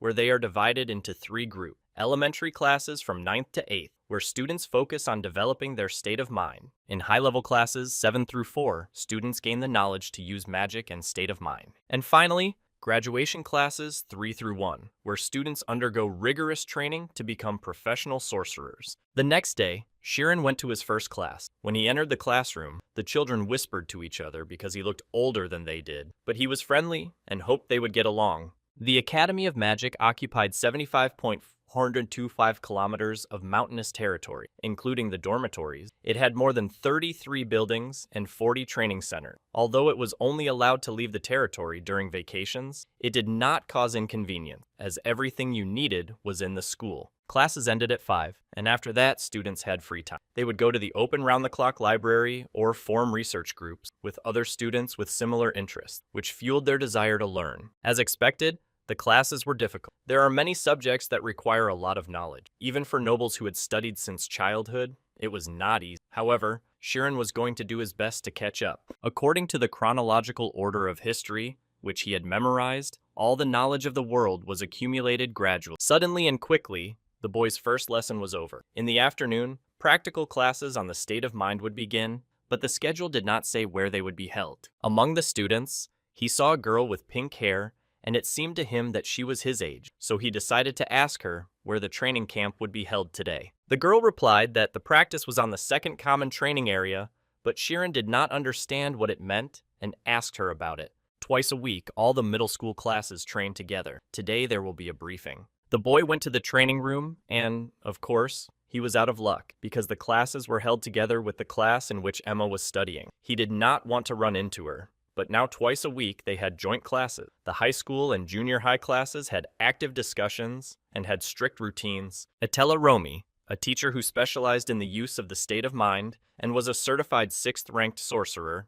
entered the classroom. She said that she saw many familiar faces in the audience, both students and new ones. The woman knew that there was a student who had just joined them today, so she asked him to stand up and introduce himself, and he did. Emma, seeing him again, was still trying to remember where she had seen him. Everyone was talking around that Shirin had done very well in the entrance exam, but she hadn't heard his name before. She was sure she had saved many faces with her red eye. The Karmas family was considered a generation of geniuses. It is said that their unique abilities and eyes are passed on only to Karmas heirs. It makes it possible to remember specific events with precision, and therefore the concept of learning is meaningless for them. Karmas's youngest daughter, Emma, was recognized as the most talented of the whole family. But one day, Emma's life was turned upside down when she accidentally met a peasant boy in an alley. And then Emma remembered where she had seen Shirin. She couldn't believe that the Red Eye's memories could be wrong. She thought he was a nobleman, but he had been just a man all along. She couldn't understand how he had gotten into the Magic Academy at all.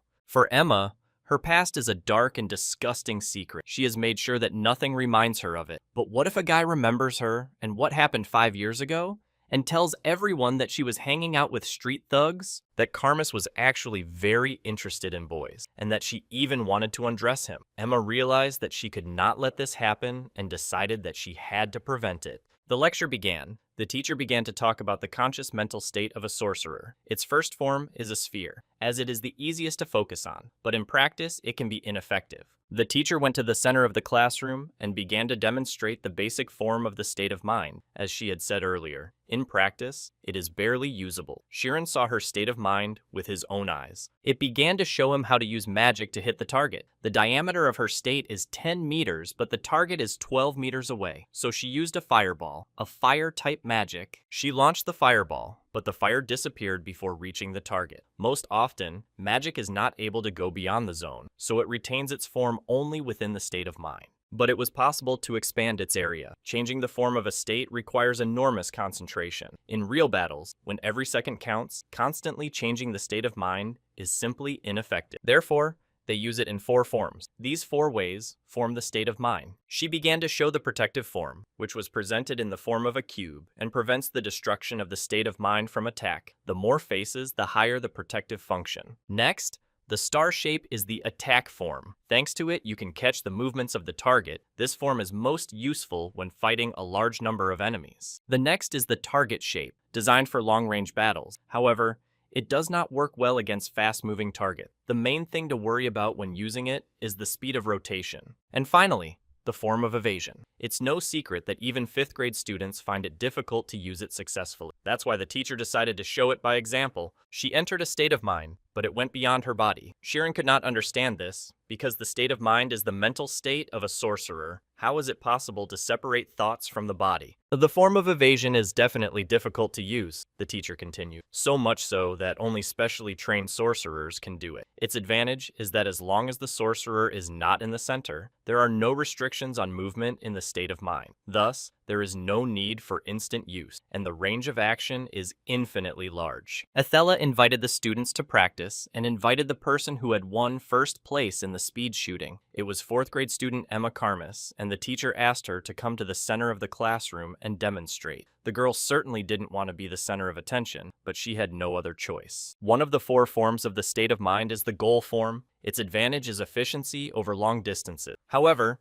it is weak against a fast-moving target and a large number of opponents, but if it is supported by someone who can simultaneously rotate the area and control the state of mind at high speed, then the disadvantages disappear. After all, it becomes an irresistible force for the enemy at a long distance. Usually, participants in speed shooting training use all 4 forms, but despite this, the high school student always takes first place using only the target form. Shirin looked at the girl and thought that although he was just starting out, he could tell that her technique was unique. Not only does she rotate the spirit state zone while stationary, but she also sweeps away everything in her path. She defeated the target with 1 blow. Her facial expression says that she does not have complete freedom of action. She is an elemental in her every move. He understood why the guys are crazy about her. Emma is not only a first-class aristocrat, but also does everything perfect. Emma is an incredible person, but why was she hanging out with those thugs? When they finished, they locked eyes, and each realized that the other remembered them. The girl couldn't help but laugh. He was so annoying,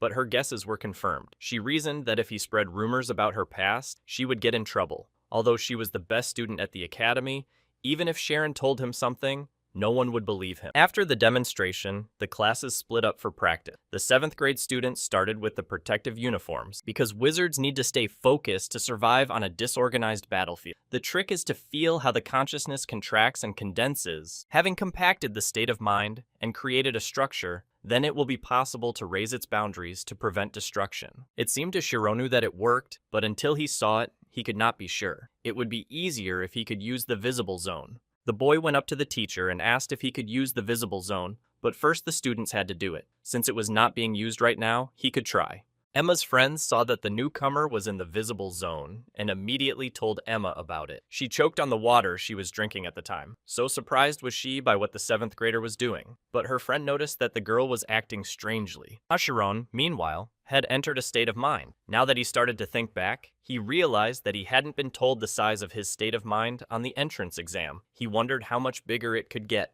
All the students were watching Shiren. Now he began to create a protective form, but his boundaries did not rise. On the contrary, they began to collapse, but it was still good when he practiced. He thought he was frightened by what he saw, but his attention would not be swayed by something like that. What is the difference between what happens outside the visible zone and inside? Something must have caused it. Then Sharon finally realized that he had made a mistake, which was why the teacher was showing him everything so calmly. In the state of concentration, when the state of mind changes, which means that when you try to reduce it, it also concentrates. The problem is that he makes his state of mind smaller than it is, but still he managed to increase his state of mind. The students who watched this were surprised by the size of his state of mind. Now that it was not leaning toward the same size, he was going to squeeze it and create one of the form. It was as if Shiren was inside a precious stone. The teacher was amazed that he had succeeded on the very first day. Although the fact that the convergent type succeeds in defense helped him, Emma observed how well the boy was doing, and she came to the conclusion that someone was definitely helping him. Soon enough, he will be able to close the gap in the classes, and his influence will only grow. So she decided to change her plan and secretly get closer to him. Sharon told the teacher that the size of the zone was increasing again. She replied that as the size decreases, the density increases, and with a density like his state of mind can withstand almost any physical action, so it can withstand magic. She praised the boy and asked him to come out of the state of mind. Atella recognized his insight in creating a protective form, but the guy was clearly helped by the convergent type and the extremely large size of the spirit state. An infinite number of gazes expressing a wide variety of feelings were directed at Shiren. The next day, another look was directed at the boy. The teacher who had scared him the most during the entrance test came to class. Her name was Sina Oliver. Shiren did not know, but she was actually a 5th grade teacher. She deliberately devoted her free time to the 7th grade. She disagreed with Professor Ted because she thought that Sharon should have been sent to the 5th grade. He would have been able to catch up sooner or later, and she would have taught him on her own. Sina immediately cast a single spell. A crystal appeared in her hand, and a frosty wind began to blow in the classroom. There was no combination of the words cold energy in the world, so the temperature can rise infinitely, but it cannot fall infinitely. The state of zero energy is called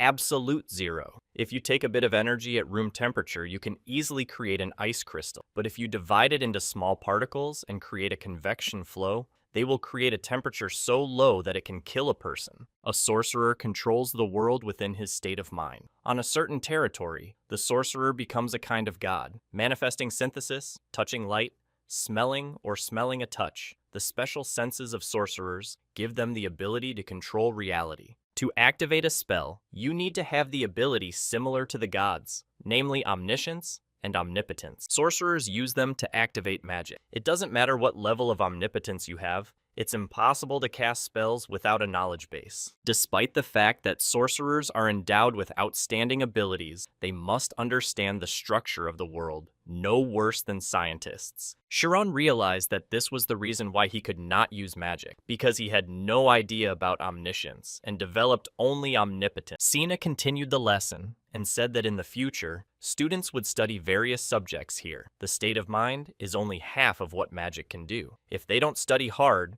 they will never become worthy magicians. After class, Students usually go to the library or participate in research groups. Shiran spent every day in the library, even though he was barely catching up with the aristocrats in terms of academic performance and was tired from lack of sleep. He enjoyed studying here because he was striving to fulfill his dream. While he was thinking, walking down the street, he realized that he could not feel the ground. Looking down, the ground was far away, but he didn't realize how he had flown until he turned around and saw a man in black holding a collar behind him. They flew to a deserted place, and the person holding him took off his hood. It turned out to be Emma Karmas. Shiran knew he would run into her one day, but he didn't expect it to happen so soon. Could this really be the girl he met 5 years ago? Emma remembered the first time she saw the boy. At first she was going to just let him go, but when he started to cry, she wanted to see him cry even harder. But this boy is different now. Shiran said he remembers her ordering the bandits to take off his clothes, but the girl interrupted him and said it was a misunderstanding. The bandits wanted to undress him,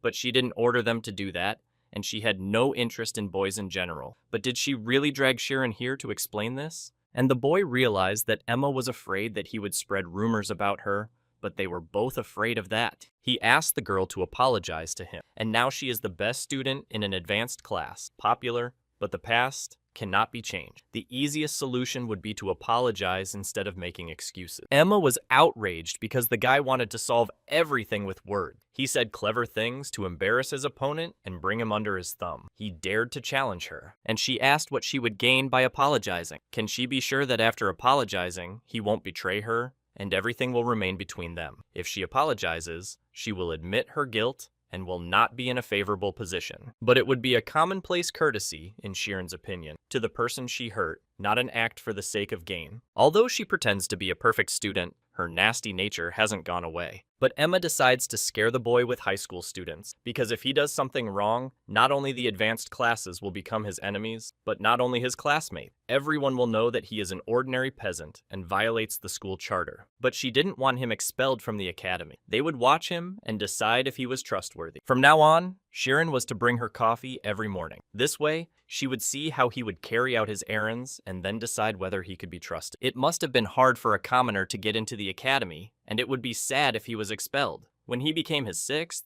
she would begin to trust him and threatened that if he told the teachers, she would kill him with her own hands. After that, Emma flew away. Shiran thought that it was better than being expelled, but would the girl accept what he asked? The next day, near the first library, Shiran brought coffee to Emma, which attracted the attention of many students. The girl took the coffee and then, without saying a word, while drinking her coffee, Emma was satisfied that she had humiliated Shiran in front of everyone. Soon, he will turn into an ordinary junior high school student who is undividedly in love with her, and no matter what he says, no one will believe him. All her experiences of 5 years disappeared. Shiran felt humiliated and still caught the eyes of other students, but he knew that if he followed his emotions, he would be the only one left with nothing. He decided that if he was going to gain her trust, he would do it perfectly, and it would all depend on his wit. From that moment on, for 10 days, every morning, Shiran brought coffee to Emma. More and more students were coming each time. Emma reasoned that with so many people coming to watch the show, they probably didn't suspect anything and needed to end it quietly. The girl's friend Serial asked if she was going to reciprocate, because rumors about it had already spread, and besides, Emma had never even looked the guys in the eye. But she takes coffee from Shiran every day. Everyone is waiting for the birth of the legendary couple. Emma was shocked and angry because she did not expect such an outcome. She knocked the coffee out of the guy's hands and asked him to spend more time studying, not following her around, and not bringing her coffee. The friend ran after the girl and warned her that unpleasant rumors might start, but Emma didn't care. When she got to the senior year, it would be over. Shiran was overwhelmed by the fact that he didn't have to do anything. In the evening, in the first library, Emma sat behind the book. She did it so the new kids would start weird rumors, but she ended up making them herself. It's a good thing she ended it before it got worse, but it didn't matter now. The color of her eyes changed to red. Red eyes are karmas, or self-created memories in scientific terms. This skill allows you to memorize your states at a particular moment. Over the past 10 days, she had memorized what Shiran looked like when he ran her errands. In recent days, his gaze did not change. Even his pupils did not move. It doesn't matter how much a person wants to hide their feelings, their eyes still give them away. Since it is impossible to control the autonomic nervous system, if Shiran is able to follow his eyes, he is either controlling his emotions like a robot, or he is completely sincere. Because everything didn't go according to plan, Emma's head is in chaos, so she went to rest in her room. Jake Artius was waiting for her at the entrance. He had been waiting for the girl for a long time because of rumors that the snotty little Sharon was hitting on her. The guy handed her a cup and said it was the best coffee with nutmeg. In his opinion, the great Emmy deserves all the goodies in the world. Not unlike that poor guy, Jake Artius, the future heir to the title of Royal Bailiff, is perfect for Emma. But she didn't think they were in a good enough place to have that conversation, and she knew that Jake's company was trying to humiliate her at every opportunity. But the guy objected to her, saying that the girl's attitude towards him was also an attitude towards the whole family, and he could not ask someone to dishonor him. Emma did not believe what the boy said. She believed that he was worthless without the support of his family, and that he had created a company that secretly poisoned others. But in Jake's opinion, the Karmas family has no power, even though they are considered prominent. He threatened that with his family's influence, he could bankrupt and destroy Karmas in an instant. Emma looked into the boy's eyes and said that his gaze was evil, unlike Sheeran's, like a rotten fish. Jake was outraged by this comparison. It seems that the order of his actions should be reversed. Before he conquered her, he needed to set up an obstacle, so he would make it so that this guy could never use magic again. To silence the boy, Emma knocked the cup out of his hand and entered a state of mind. Using the 4 forms, she confused him and took a risk, because she couldn't use magic here. She knew that the boy would not do anything to her, and she added that Sheeran doesn't fail by relying on his family. He's the one who takes responsibility for his decision. She bet that Jake would not reach the same level as Sharon in 6 months. Meanwhile, she filled everything around with oxygen. If he entered the zone, the girl could set it on fire. He would not win the first in the advanced class. And Jake just ran away from Emma. A few days passed. The small commotion that Emma had caused turned into chaos. Serial saw Sheeran coming out of the library and showed him the letter that said Sheeran had been kidnapped and would be castrated if Emma didn't meet with the kidnapper, and said that half an hour ago she saw Emma talking to a stranger. The guy was holding a letter and said that the boss wanted to see Emma. The girl took the letter, and when she read it, she immediately realized that it was Jake's handiwork. Serial asked the girl to tell the professors, but it was that simple. If the board of professors starts looking into everything, Emma will have to explain her relationship with Sharon, and her past will be revealed. And if it comes to that, they will find out that the guy is a peasant. Emma gave the bag to her friend and told her to wait until 7 o'clock. If she didn't return by then, her friend had to go to the teachers. She was sure that even if there were a dozen freaks like Jake there, they would not be able to stand up to her. She also told Serial that she had her own reasons for not being able to ignore it, and that this was the first time she had ever asked for such a favor, and asked her to wait until 7 o'clock. Sheeran looked at his watch, and it was only 6 o'clock. The reason Emma didn't want to talk to the teachers was to keep their secret. They were connected, which meant that she did it to keep Sharon's secret too, so he decided to find her. After saying goodbye to Serial, he ran to the 14th training area towards the mountain, but the girl caught up with him and lifted him into the air, because if he ran, he might not make it to the 7th.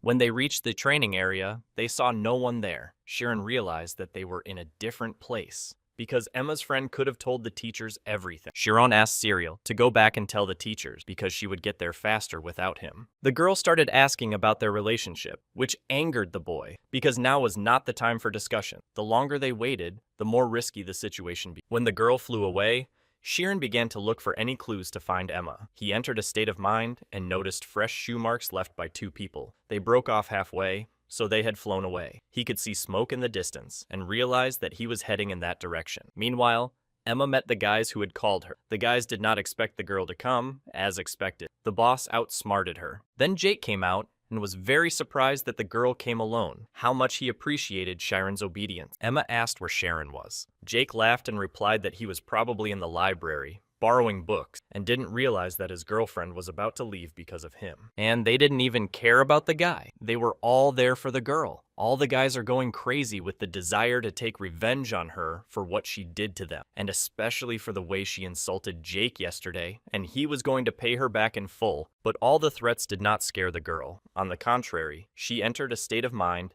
and threatened to get rid of them. She started throwing fire at the boys, and they started to run away. Jake knew that the form was weak in a battle with a large number of opponents. They were shocked by the girl's abilities, because it was not what they had seen in the training room. But no matter how good the technique is, there will always be a weakness. Jake separated himself from the others, rose high to form a horizontally rotating target to attack the girl, and launched a wind blade. But the girl dodged and laughed at this pathetic attempt. Now she realized why the guy's grades sucked, all because he wasted time on nonsense. Suddenly, Emma began to feel strange. She was going to go crazy if she didn't dispel her state of mind, because she had just been cast an anti-magic, which was forbidden. Jake got down on the ground, took a knife out of his pocket, and approached the girl. He asked if she would accept his offer now, and she had to post in a way he liked, and if not, he would do something to her. But the girl said she would kill him as soon as he touched her. Her hands were locked, she couldn't get away. Emma's scheme was not working because she stopped training her after 12 years. Meanwhile, Jake was getting even closer. He threatened to cut her face so that the boys would stop chasing her. As soon as the knife got close to her face, who yelled, "Freeze!" It was Chiron. He was standing with his finger in his hand. At first, Emma was shocked by his appearance, but then she was even angry that he came alone. The boy saw that Emma couldn't move and thought that even if there were more of them, it was impossible to imagine that they could defeat the best middle school student. In any case, Serial should have called the teachers here by now, so they just had to stall for time. Then he decided to get closer. He was confident in himself, because he was able to defeat Ryan in a duel, and he would do well here. Chiron got into a state of mind and rushed to the guys and shouted to let the girl go. As he approached them, he began to feel something strange. His head was pounding, and he fell to the ground. Emma shouted for him to get out of the spirit state. This influence he was feeling was anti-magic because if you don't, you can lose the ability to use your magic and go crazy. Chiron heard the girl's words, but his senses began to separate from him. His consciousness seemed to be splitting into pieces. He began to recall his teacher's words to cope with the impact. In the end, the anti-magic and the state of mind are waves, if he can increase his strength enough so that they can't get inside. The guys began to increase the pressure on Chiron, but having gathered all his strength, the boy began to reflect the waves of anti-magic back. The boys were shocked and tried not to panic. But as Chiron got closer, the more he influenced the boys, the more they began to fall down, powerless. Emma was shocked and didn't even realize what was happening because she couldn't use her state of mind. The anti-magic was gone and her body was free. When she was free, she saw Chiron's state of mind. It was cold and strong. His nose was bleeding, and he felt some movement under his feet, as if he had stepped on a small worm. Jake started screaming in shock, because there were 6 of them, and Chiron was able to defeat them all by himself. He concluded that Chiron specialized in anti-magic, and that's why he got into the school on a special recommendation. The boy got up and even tried to challenge Chiron to a magic duel. As soon as he started to attack, Emma hit him in the face. She was very angry with the guy. Chiron started to pull her away from him. After a few minutes of fighting, they fell down and Emma was unconscious. But the girl did not lie there for long. Less than a minute passed, and she jumped to her feet. When she saw Chiron, she said that such a weakling had the courage to come here and fight. Chiron thought she would not thank him. The girl stretched out her hand to help him up, because if the teachers saw them here, they would be done for. But Chiron asked Serial to tell the teachers, and they would be here soon. Emma realized that they would be in trouble if the academy got involved. The wizards will want to know the exact reasons for what happened. They never let things go to waste. A sparkle appeared in the sky, and Emma shouted that they needed to run as fast as they could. They would think about the consequences later. They didn't have time to run away. The girl wanted an old, carefree teacher to come and look the other way, but it didn't happen as she had hoped. Sina, who has the element of ice here, and Ted, who has the element of fire, arrived, the most fiery teachers in the school, and they are finished. Serial arrived with the teachers and immediately ran to her friend. Ted used the sun spell. When Chiron noticed this, he remembered that he had heard of its heavy use. The teachers were outraged that their best student was in such a situation. Singh approached Chiron and told him that they had come because they were in danger and asked him to explain what had happened. At this point, Jake jumped in and said he could explain. He said that out of personal animosity, he had invited them to a duel. According to him, this often happens to people their age. But the teachers knew about the threatening letter, and they were using anti-magic, which violated the school's charter. But Jake said it was the only way they could protect themselves from Emma, and added that the girl had broken the rules first when she attacked him in the library, so he asked her to duel. And Sharon had come here instead of calling the teachers, which Jake's logic was that Sharon and Emma were hiding something. Jake's plan was to blow this situation out of proportion, no matter what the cost. Once their secret was out,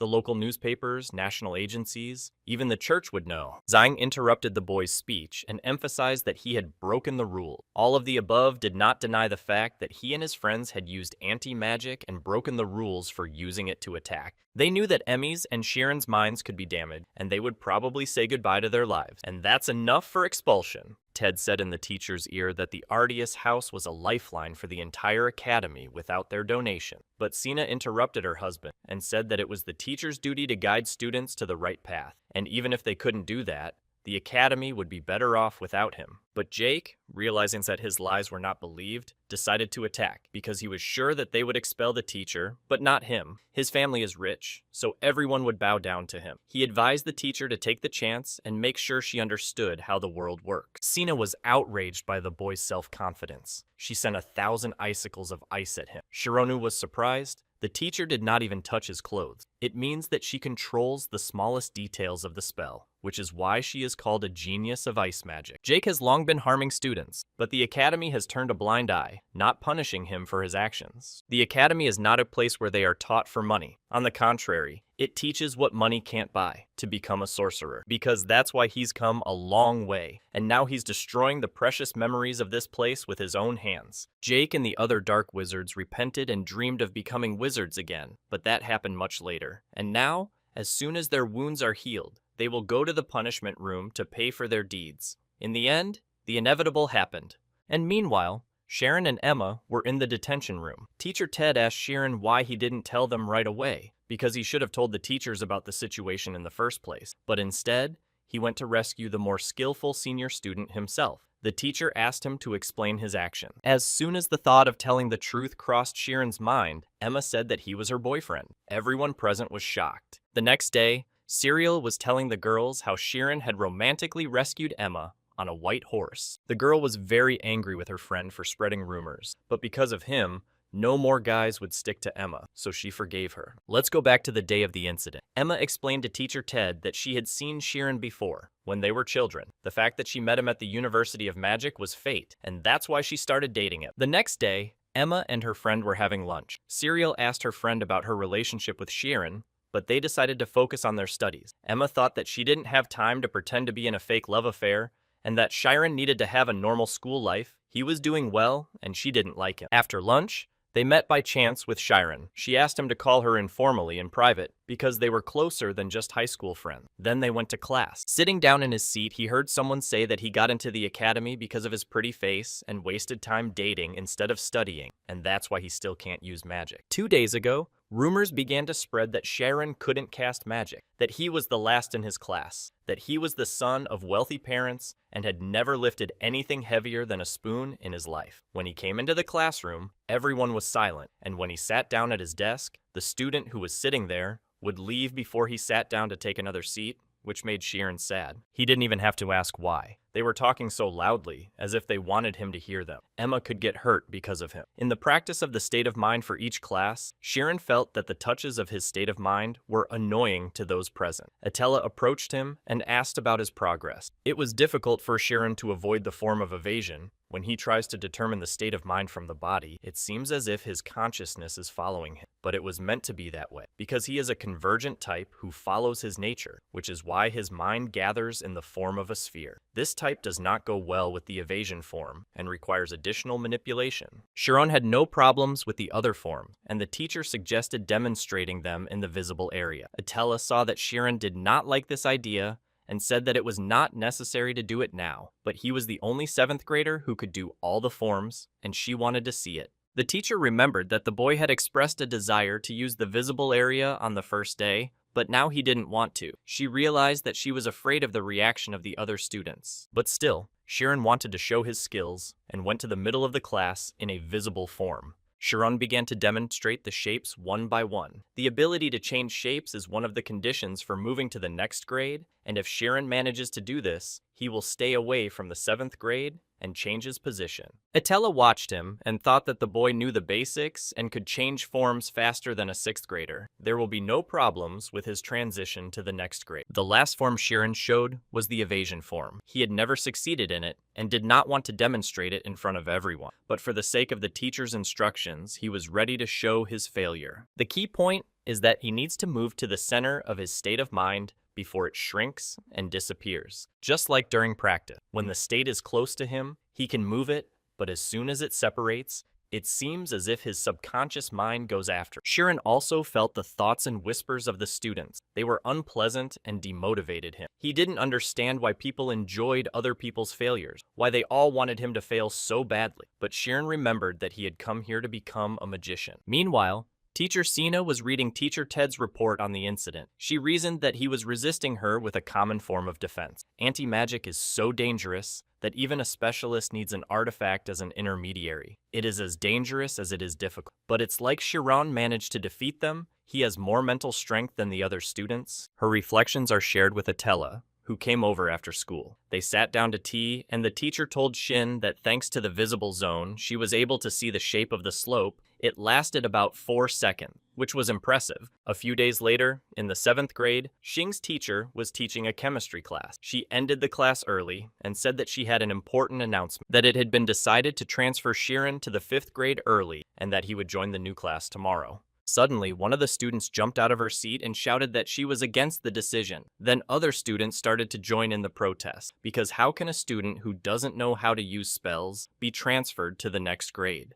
But still, the teacher saw no obstacles to the transfer, and when she reported it, another student stood up and said that it was discrimination, because the state of mind is not all magic, and if Shirin can cast at least one spell, he will make such a decision. And even if you compare Chiron's grades with other students, he's the last one in the class. According to them, he could not even learn the theoretical material properly, and if he was transferred, they were going to report it to the student council. The teacher immediately realized that there was something behind it that she hadn't suspected. She was surprised that the students were so angry. It didn't look like a normal protest against injustice. It seemed to be some kind of personal conflict. After school, Sina was sitting in her office. Suddenly, a student named Maria came in and told her what she had seen. About a week ago, everyone had started to ignore Chiron, and now they were gossiping and interfering with his studies. She saw everything, and knows who was gossiping and inciting others. The teacher thanked the girl for the hypnosis and promised to look into it. Meanwhile, night fell. Shirin was studying books and didn't notice that it was 12 o'clock in the morning. He gathered his things from the library and headed home. When he got out of the shower, someone knocked on his door. A woman's voice asked if he had a minute, but he wasn't expecting anyone. It was Sina's teacher, who said that she wanted to talk to him earlier, but he was not at home, so she came so late. The teacher came over to Chiron's desk while he was making tea and noticed a sheet of paper with the boys' grades on it. When she first saw them, she noticed something strange. The number of points in all subjects was low, but the same. It was as if he wanted to improve all of them in all subjects at once. They sat down and his teacher said that she had been told that his classmates were bullying him, but Shirin replied that there was no reason to worry. He was sorry that he did not manage to make friends, but he could not do anything about their attitude to him. The most important thing for him is to be true to himself. If you think about it, even if everyone in the 7th grade thinks he's wrong, it's only the opinion of 40 people. The very next day, Sina's teacher raised the issue of Sharon's transfer at a teacher's meeting. She said that the whole class was bullying the boy just because he couldn't use magic. It's a normal story in junior high school. Many kids are stupid and some have no talent at all. But Teacher Ted has objected to Sharon's transfer. He knows the boy is talented. The problem is that he can't use magic, and he has to take into account the negative reactions of the other students. Perhaps other students are weaker than him in terms of omnipotence, but they are head and shoulders above him in terms of omniscience. Such a decision could have a negative impact on students and reduce their motivation to learn. The teachers began to quarrel, but the principal asked them to calm down and offered one solution. The very next morning, on the high-level class bulletin board, all the students were shocked to learn that the academy was giving all 7th graders a chance to transfer early. The students discussed what they would do when they transferred. Some of them liked the idea of moving to the senior class. Others were afraid of it. Emma overheard what others were saying about Shirin at the booth and realized why he had been avoiding her lately. Serial, who was standing next to her, asked where she was going. Emma turned and said that she really wanted to hit the boy because he hadn't told her, and she was going to gather the whole 7th grade. Her friend tried to stop her, saying that if her loved one found out that she was an outcast, if she gets involved now, she might hurt his pride. The girl listened to her friend and stopped, but it would be difficult for a 7th grade student to master temporalization in a new class. If the problem was only a difficult spell, it is very dangerous for someone who has never studied magic. So Serial suggested that she teach it to the girl herself. But Emma yelled at her, saying that he wouldn't accept her help and that she didn't have time, because the exam was coming up. If Shirin couldn't do it on his own, he wasn't worthy of being her boyfriend. In the evening, Emma put on a black robe, put on a hood, and flew to the boys' dormitory to see Shirin. She did it definitely not out of feelings for him, but simply to help because she was also involved. When the girl flew to the window of the boy's room, she saw that Shirin was not alone, but with his teacher Sina. The teacher suspected that the girl was sneaking into the men's dormitory every night, but Emma interrupted her and said that it was not a misunderstanding. She came here for the first time because Shirin said they shouldn't be seen together, so she decided to come secretly. Shirin brought the girl some tea, but she threw the cup away, started screaming and hitting the boy because he did not tell her about the abuse. The teacher calmed the girl down, and they started talking about the exam. The teleportation exam is dangerous because light has absolute speed. No matter in the world can surpass it. A teleportation spell uses this speed to transcend the boundaries of space and time. Although it seems infinitely difficult, even a beginner can master teleportation. According to this theory, the speed of light is divided into 4 categories, and teleportation requires light speed magic. The spell can be used at a speed of at least 1/100th of the speed of light. However, this will cause the level of photonization to drop and the body weight to decrease significantly. Despite the easy theory, there is a danger of collision. There is only one place where it is safe to practice, and the teleportation exam is already taking place there. It's an impassable bridge, 1,000 meters above sea level. The first person to finish on the examen will win, but if no one finishes, the winner will be the one who crosses the longest distance. The training ground will be set to the first level of difficulty, and the 7th grade students will be using the necessary measures to earn the danger, but the teachers are worried about the students themselves. If the desire to win reaches a peak, they will attack each other. Shirin wondered if he could do it. He didn't want to confront the whole class alone. He was even more concerned about the fact that someone might get hurt. Was it right to agree to this? Sina said that she had wanted to see the boy in the 5th grade since the entrance exam. It seems that her greed only added to his problems. But Shirin didn't think the teacher was to blame, but she felt guilty about the unjustified difficulty of the exam, so she planned to do everything in her power. But Emma said that what Sina did would make things even worse. Given how important this exam is, if any spirit finds out that the teacher who is taking it is training Shirin, his chances of winning will disappear, so she offered to teach the boy herself. Sina agreed with the girl,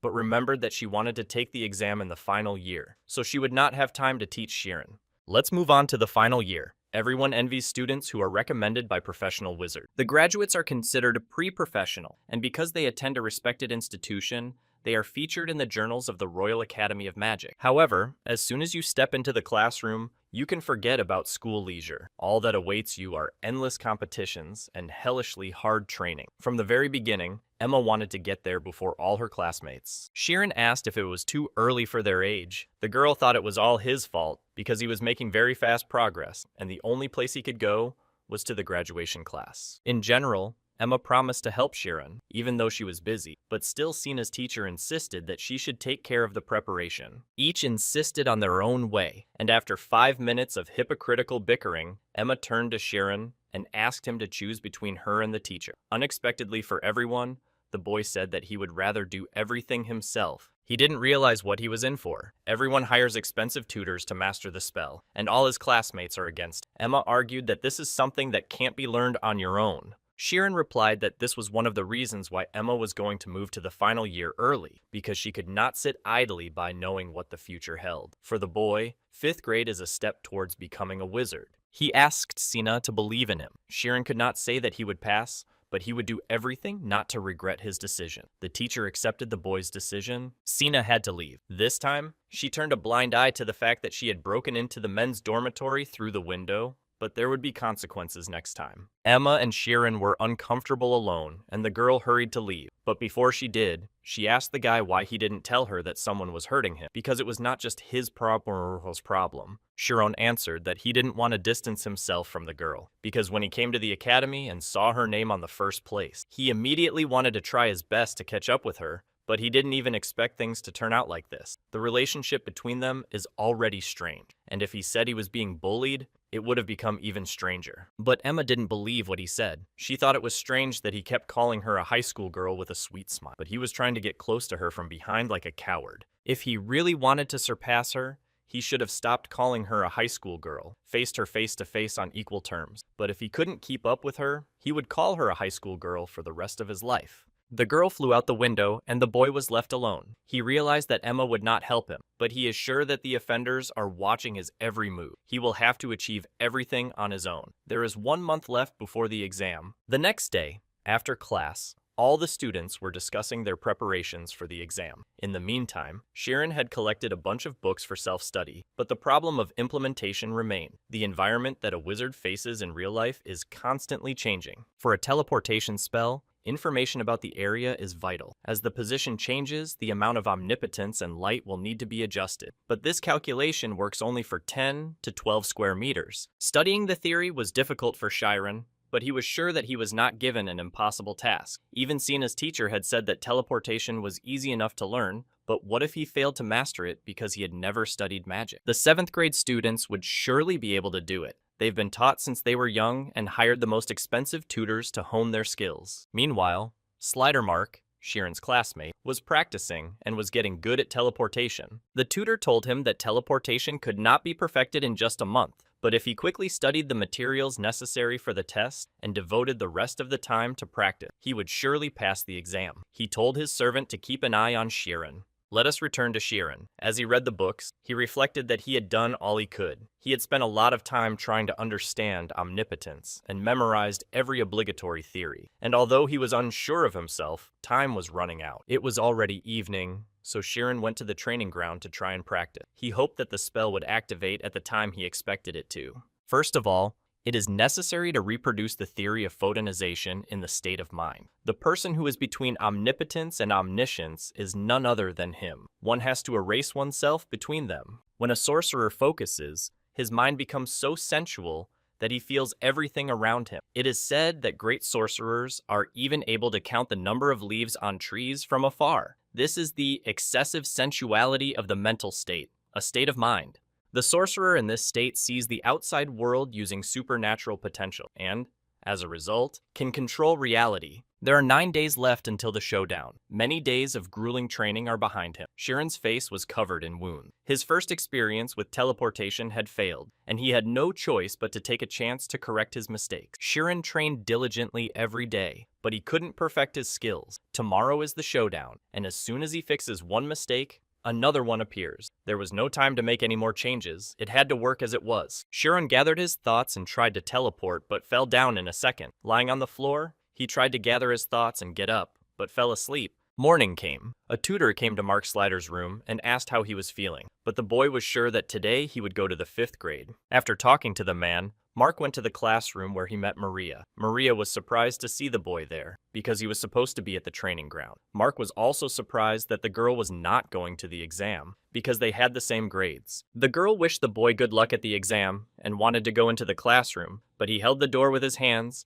and said that he knew she was looking for the teacher's office and had told them everything. Maria started to cry, and Mark said as he approached that he was kind to her because they were classmates, but when he became a senior, it would be hard for her. The girl sat down on the floor and cried. Mark went to his friend's classroom and asked them if everything was ready to go ahead with the plan. She planned that 2 of them would approach Sheeran at the start, and 2 more people would guard Mark. On the first floor, the jump distance was 10 meters. They were to hold him until at least 10 people had gone ahead. Maker promised to hire tutors for the boy, and since his father is a technical consultant for the Sorcerers Association, he would help them in any way he could. The students who did not pass the exam and the judges had already taken their seats. There were 10 minutes left before the start of the examen. At the starting line, the students who were taking the examen were warming up and getting ready. Serial, watching with binoculars, was looking for a good spot to see everything. Emma, who was standing behind her, grumbled because she was too busy to watch the 7th graders, but she was still worried about Shirin. Meanwhile, Shirin woke up on the training ground. The students lined up on the starting line, and Ms. Atella began to explain the rules. On a signal, the teachers had to run to the abyss, and the student who covered the longest distance with the help of teleportation would be the winner. Ted added that she could give up if she was afraid. Students had to know that in the process of learning magic, they could die. This early transfer exam is necessary to select a student worthy of entering the 5th grade. In other words, he is only happy to take it if the student is able to defend himself. In case of insufficient preparation, it is better to back out. As soon as Atella raised her hand to the top and announced that the exam was starting, she noticed that Shirin was running away. He asked if he could still take part in the exam. He was allowed, and Atella went to her seat to announce. One guy told Shirin to stand next to him. The first step of Mark's plan was completed. He reasoned that Shirin would fall in 10 jumps. Atella announced the start of the ActionToon, and the students ran. All the students had gone through serious training. However, this was the first time they were in front of an abyss. What do they feel when only the endless sky is under their fear or excitement? The unknown. They could only think about one thing. The first one to time the jump correctly would finish. It would be impossible to close the gap, even if they made several jumps. 3 seconds had passed since the start of the test. With 5 meters to go, the first group began to teleport. One by one, the students gave up because they didn't have enough strength. At the 4th minute of the exam, Shirin reached the abyss and just jumped in. Everyone was shocked because the boy could have fallen. It was hard for him, but he realized that he couldn't lose consciousness. Otherwise, his state of mind would dissipate. Jake realized that Shirin could become the first if he continued in the same spirit, but his team was not among the students, and he would not be able to realize his plan. Meanwhile, Maria Erlan walked away from the exam site. From the very beginning, she had a talent for magic, but her grades were going down, so she stayed in the 7th grade for 6 years. She didn't like competition, but she hated bullying even more. She couldn't let Mark transfer. By the end of the 3rd stage, the students participating in the ActionToon were divided into 3 groups. Mark and Shirin's team was in the lead. The middle group was about 3 meters behind them, and the last group was behind them, having used the spell before everyone else out of fear. As expected, the students unable to overcome fear were the first to fail. All the students in the last group failed. Many in the middle group also failed. Mark realized that he had overestimated his strength and underestimated Shirin's ability. The distance between them became much greater, and the boy did not look tired, although at the beginning of the exercise, it seemed that he was about to drop dead. Atella's teacher, observing Shirin, thought that the boy was very capable. He constantly used compulsion and repeated the same order of actions like a machine. Meanwhile, Mark's actions are noticeably unstable. He is the best in the class, but he is young and therefore in a hurry. Emma reasoned that ordinary sorcerers learn to consciously use the unconscious realm, but he is different. He seems to be controlling the unconscious in a direct way, which is something that cannot be taught. Mark felt that his strength was running out, and he ordered the remaining students to begin. One of them was going to squeeze out the remnants of his mental strength, and maybe he could do it at least once. Shirin heard strange sounds that indicated that someone had broken his sequence of action. He saw the same student in front of him and realized that he was going to crash into him, but Shirin was able to dodge the guy, and he fell. Because of the disruption of the order of actions, the accumulated fatigue came over him. He started to lose consciousness, but he was still holding on. A 5th grade student who was watching the exam was surprised by what was happening. They assumed that one student had made a mistake and almost hit the other, but one student said it was on purpose. His name is Aruki, and he explained that one person was blocking the way. It's a great tactic, simultaneously blocking 2 of the benefits of teleportation: instantaneous movement and interdimensional jump. If the newcomer didn't get out of the way, something terrible could have happened. Mark, meanwhile, took the lead. He was in good shape and strong enough to finish first, but Shirin also wanted to win, so he had to overtake him. But then he would violate his procedure if he carelessly increased the teleportation distance. So instead, he increased his speed, and he became half a second faster than Mark. But he couldn't catch him, and Mark flew across the circle and activated the untraceable bridge mechanism on the 10th level. Sina shouted that the exam should be stopped because this test was for moving up 2 levels, and the principal ordered to signal the end of the exam. Meanwhile, Teacher Ted flew to the control room. As he approached the room, he saw a yellow signal indicating that the screening had stopped. The door of the room was closed. Using his state of mind, he realized that someone was sitting under the door.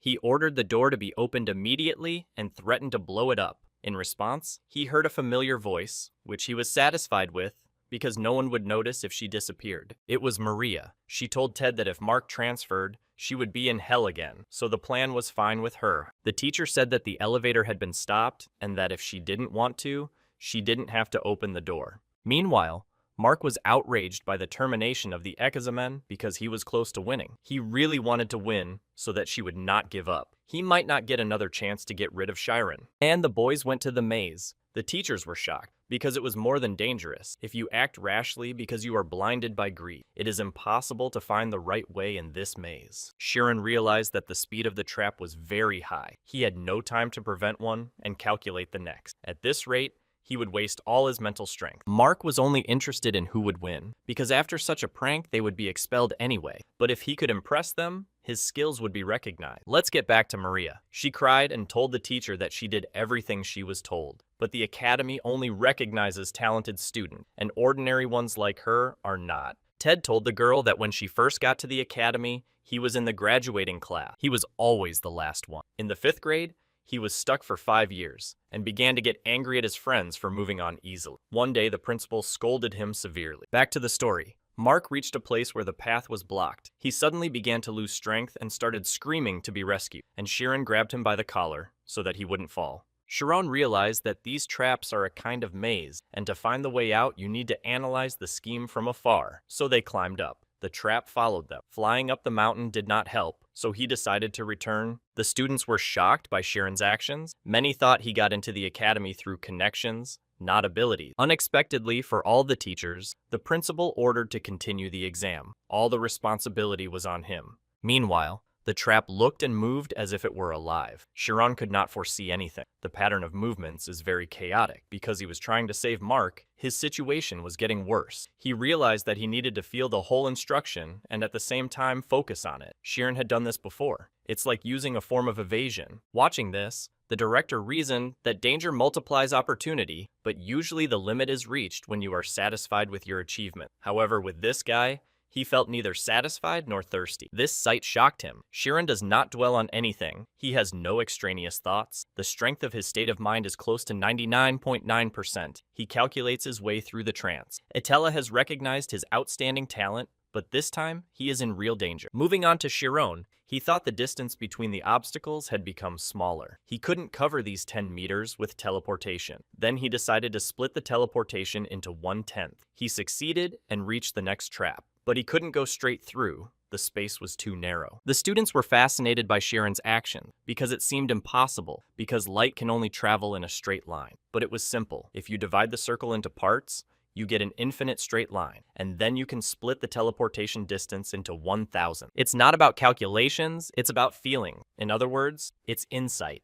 Meanwhile, Chiron reached the dragon's maze. Sina flew to Ted to check why the exam was not ending. At this time, Mark regained consciousness and was panicked when he saw the monster in front of him. Chiron realized that he needed to memorize the sequence in which the maze was created. Maria left the room. Sina panicked and reported that Chiron and Mark were still in the test area. A second before Atella arrived, Chiron reassured that he was still alive. Using his state of mind, he discovered that there were only 9 teleportations on the way out. He chose one with him, but he was wrong. It was impossible to escape with Mark by this way.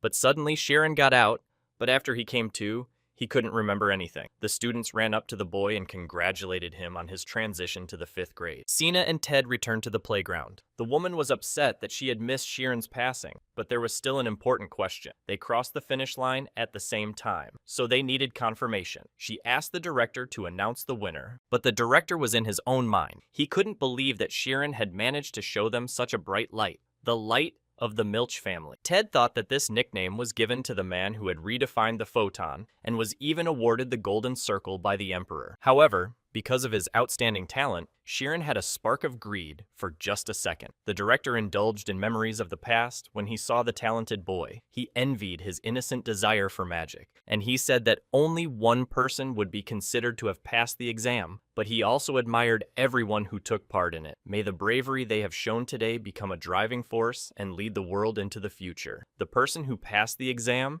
is Sharon Ariane. Mark went out and bowed to Chiron. He apologized and said that as a sorcerer, he would take full responsibility. He realized that he had been wrong about Sharon all along. Emma was about to leave the set when Shirin called her and told her that he had fulfilled his promise and would catch up with her soon. But the next morning, when Shirin woke up, he had no memory of it at all. Later, a meeting of the disciplinary committee was held. Maria humbly admitted all her actions and expected to be punished. However, Shirin, Mark, and even the warden, Brad, who had been subjected to a sleep spell, declared that they were against punishing Maria. The other disciples, realizing their mistake, began to confess their misdeeds. They even revealed a plan to interfere with Shirin's exam, and the situation got out of hand. The principal who announced the verdict understood the situation Maria was in. She did not launch the mechanism with the intention of harming anyone, so disciplinary measures would be taken according to the rules of the academy. But Shirin asked to have the floor. He said that he ignored the signal to stop the exam and headed into the maze. Besides, he had no choice but to drag Mark with him to this dangerous place. Everything turned out the way the principal wanted. The students were unable to see the truth while they were blinded by rivalry, pride, and envy, and in order to become a decent sorcerer, they confessed their misdeeds. For the first time since the Academy's founding, a decision was made in which everyone was punished. Mark and Maria were suspended from classes for 2 months, and the other students for 1. In the evening, Shirin came to his room and lay down on the bed. He was so tired that he did not realize how he fell asleep. 3 days later, he woke up to the sound of the piano playing. While getting ready for class, he noticed a notebook on his desk. It helped him a lot to memorize the rules of magic. Emma had lent him the notebook, and he decided to return it today during their joint practice. Later, in the second joint training room, Shirin went up to Emma and gave her a basket of apples as a way of thanking her. He thought she liked apples because he had seen drawings of apples on strawberries in her notebook. The girl didn't like this unexpected gift and ran away.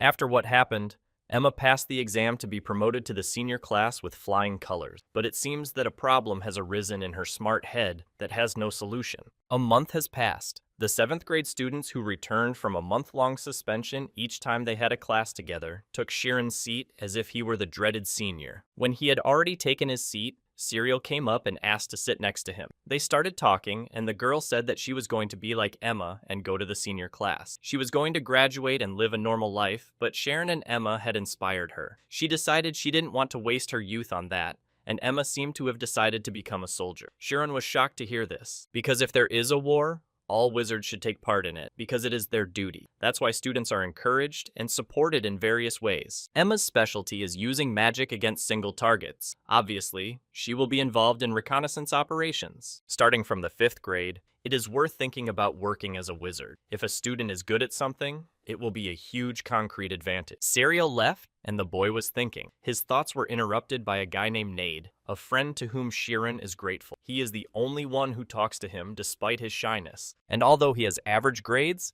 his unusual omnipotence allows him to control lightning. Everyone here has their own unique peculiarity. 7th grade was very different from 5th grade. Although Shirin and the other students were the same age, he felt more mature. 2 other boys came up to them and asked what they thought. Shirin wondered if they would start to keep their distance from him if he didn't understand what they were talking about. The boy expected it to be about studies, chemistry, or literature. But she asked who they liked more, teacher Atella or Sina. The boys started discussing it, and their opinions were divided, and they started to quarrel. Shironu didn't want to take part in such discussions, but the boys asked him for his opinion. He understood that there were no problems in school life, he needed to get along with everyone, but he respected both teachers. As soon as Shirin opened his mouth to say his opinion, the boys left. They were scared of Iruki coming into the classroom, but he heard what the boys were saying. In his opinion, only children ask such questions. Iruki reached out to Shiron to introduce himself, because it was the first time they had met, although he had heard a lot about him. Shirin recognized the boy's voice and remembered how he had helped him in one of his classes. Shirin began to thank him,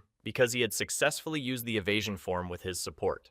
Iruki said he was bored and left. On his way to the door, he asked Shirin to be careful, because there were a lot of weirdos in the 5th grade. Nade said that he was always like that, but if you get to know him better, he's not a bad person. He told Shirin that the boy was a genius. And then the crowd of students started shouting that Iruki had gone to the visible zone. The boy entered a state of mind and changed his form to evade. Shirin was surprised that he did it so quickly. Perhaps he was the only one in the entire kingdom who could do this. Atella, the teacher, was teaching the 4th grade when she noticed that Iruki was firing. She ordered him to stop, But the process had already begun, and the students began to run away. Shirin stood there mesmerized. He realized that the boy specialized in a form of evasion and fire magic. Iruki is the weirdest kid in the 5th grade. His social skills are almost zero, and his personality is so-so. But the reason why Iruki is called a genius is that he specializes in only one area. Specifically, Iruki is the king of computational physics. For example, he can calculate what will happen in experimental conditions at absolute zero,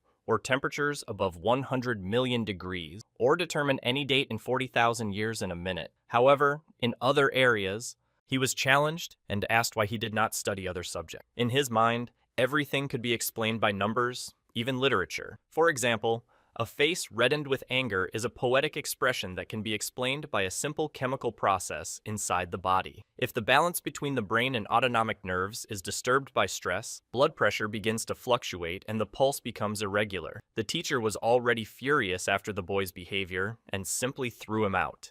At that time, Shirin was sitting in the classroom with Nade and talking about Iruki. Nade knew a lot about everyone, but the boy was a little worried. Their conversation was interrupted by a girl who came to their desk. She asked Shirin if he wanted to join their research group. She was researching data on teleportation magic, and if someone with photon magic skills joined them, their research would advance quickly. If she passes the research paper, she won't have to spend time on certification during the holidays, and they can study together during the rest of the time. But Shirin refused, because, in his opinion, his knowledge of the material was not sufficient. Nade was upset that Shirin refused, because this research group was quite famous. In his opinion, the boy refused because of the high school student Emma. Shirin didn't understand how this was connected, but he kept quiet. The real reason is his lack of knowledge. It was hard for him to improve his grades. He had no time to dream about a research group. Shirin asked Nade what groups he was in. He told him that he was not only a member, but also the head of the group. All of the other members had graduated, so he was the one who got the position. Shirin thought that if there were graduates in the research groups,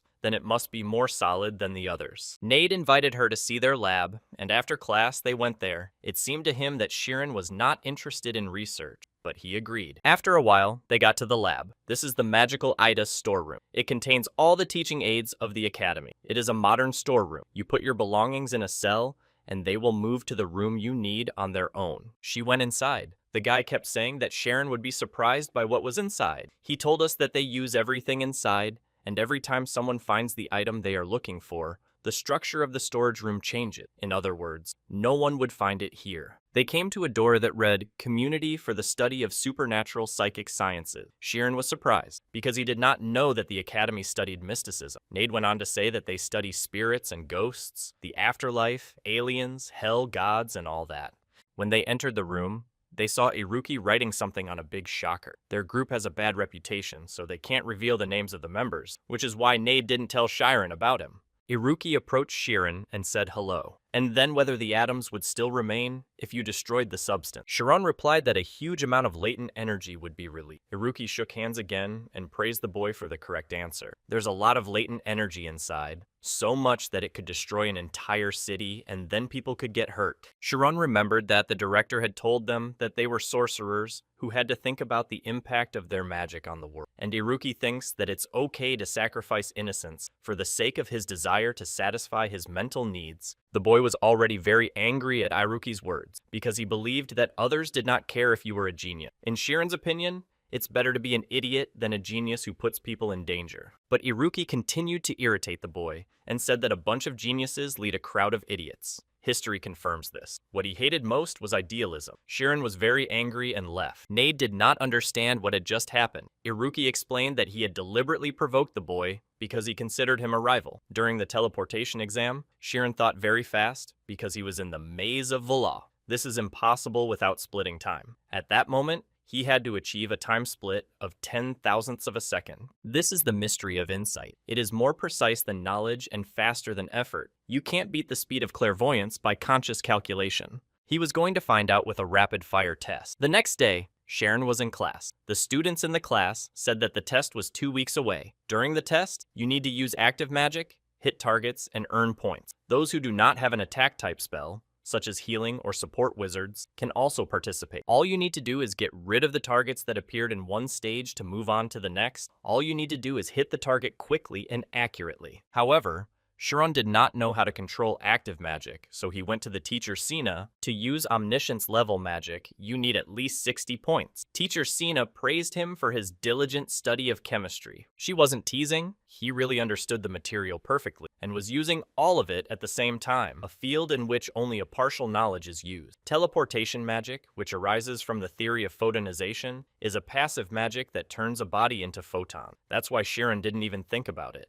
Sina's teacher gave him 2 books about active magic. At first glance, it looked useless. However, the prospects for ejecting photons are quite bright. Light has the highest speed, and a straight line has the advantage of being easier to control. In the Ivory Tower, where wizardry is studied, it is expected that photon emission will become an innovation in information communication. It is already well enough studied and used in various magical devices that they know nothing about. If they continue in this vein, photon emission will break into a new area of magic, and it will have an advantage when released. After talking to his teacher, Shiron went to practice. Of course, magic does not come from the hands, but from the center of the state of mind. However, it is easier for the boy to summon magic by imagining the photon emission coming from his palms. Teacher Atella walked into the training area. Her costume was revealing and shocked the students, and she was not wearing glasses. The boys at the table next to Shiron assumed that the teacher had just come from practice because she was a popular bishop of the Karsus monastery. There, she was in charge of protecting the 12 holy relics. There are only 12 bishops in the whole world,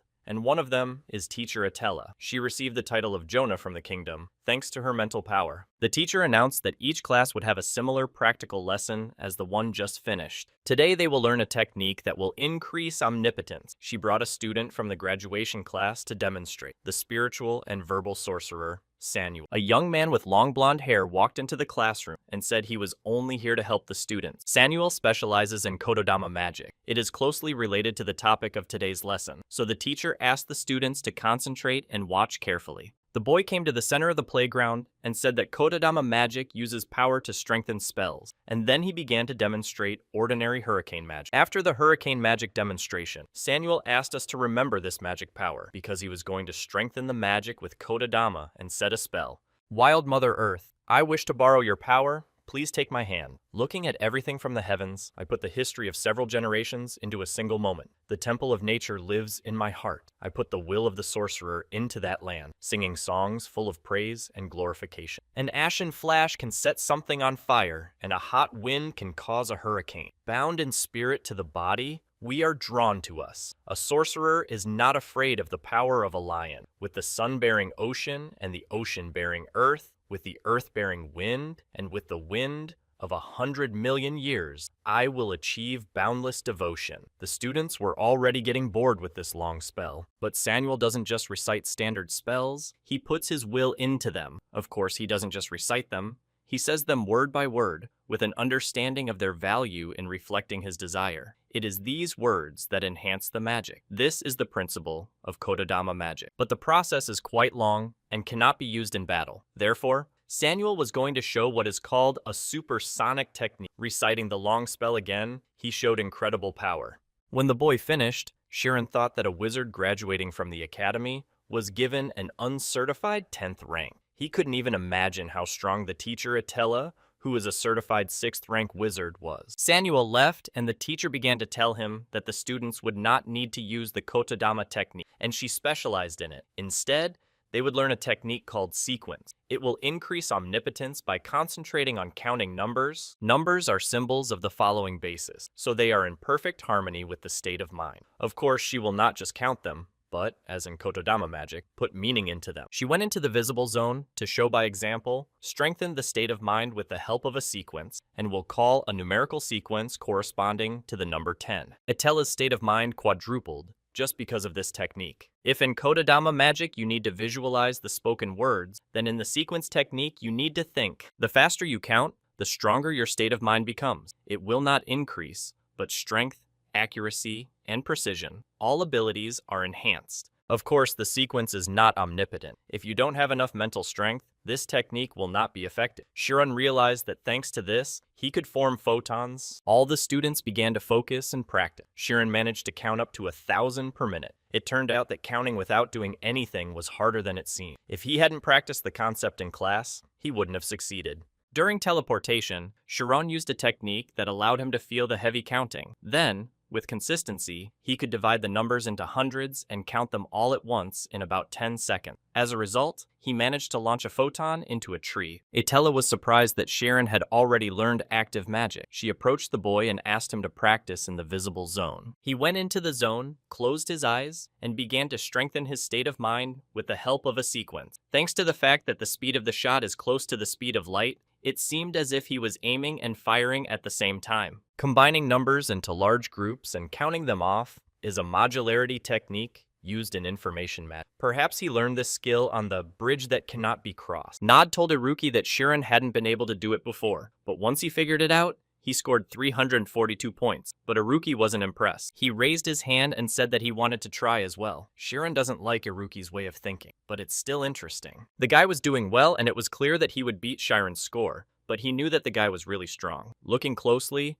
he realized that Iruki doesn't look for the target with his eyes, but predicts the movement of the target using the equation of motion. But how he could follow them in a form of evasion after determining their movement. Iruki's score was 548 points. He approached Chiron and asked him how he felt about this result. Chiron replied that it was incredible because he did not know that the evasion form could be used in this way. For some reason, Chiron's answer disappointed Iruki. He asked if Chiron was interested in knowing how he counted in millions, but he knew that the boy considered him a rival and was unlikely to share. Iruki used the logarithm to lower the unit of a count. Chiron thought that this was not even a method. When counting with the logarithm, you can intuitively feel the large numbers, but even if you use the sequence as a way to count, the calculations will become more difficult. This is the savant syndrome. Iruki interrupted the boy's thoughts and said that he didn't have enough skills, so he needed to stop talking about idealism and pretending to be the coolest. But he can't beat him because no matter how amazing his insight is compared to my calculations, it's no better than a worm. Chiron got angry and left. Rules of the speed test.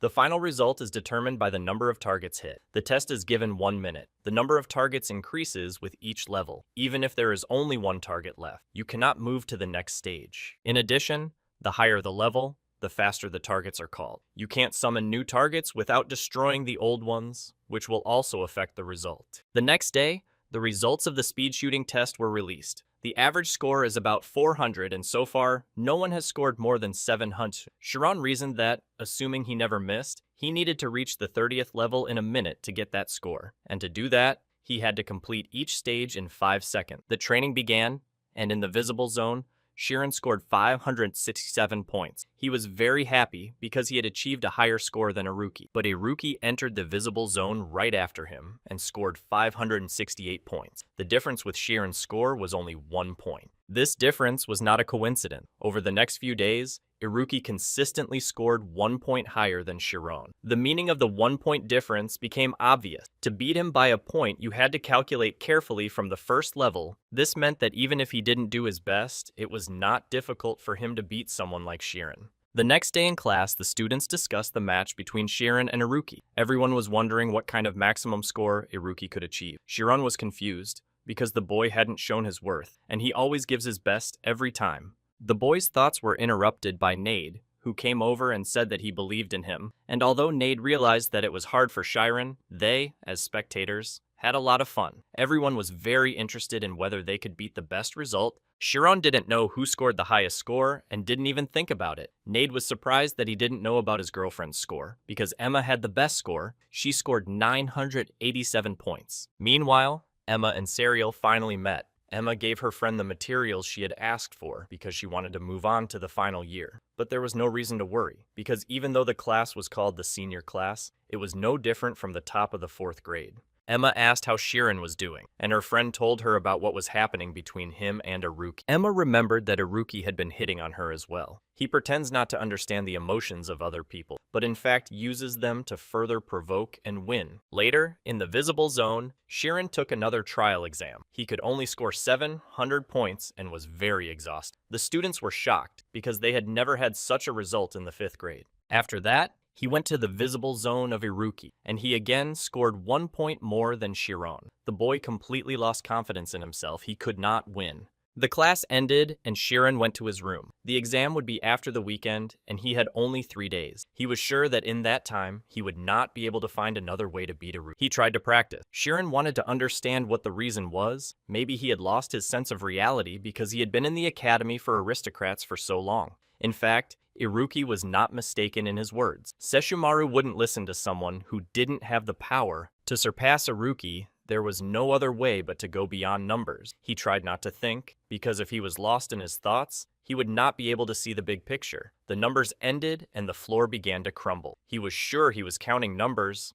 It was a hallucination. It was hard to explain, but numbers exist not only for the sake of counting. It was the day of the 5th grade rapid-fire shooting exam. There was a lot of pressure on the students, so some of them could not stand it. The 4th grade students also came to the exam, including Serial. They started discussing that Iruki might win because he was the one who kept the score. But Serial said that it was too early to tell because a real ikazumen is played in pairs. With an opponent at your side, the result can change. If the situation is close to reality, then Shirin will have a chance to win. All the students had already passed the exam, and Atella invited the last participants, Shiron and Iruki. Shirin was more focused than ever. The teacher announced the start of the exam. At first, Shiron had more points. The students were saying that Iruki was doing it on purpose, and that he would turn the tables in his favor at the end. Watching the exam, Atella thought that the path seemed so long at first, but once you've been on it, other paths will be faster to overcome. And this also applies to the calculation. Launching modularity. Shirin combines numbers into groups and counts them at that time. This strategy is used when the limit of conscious counting is reached. To do this,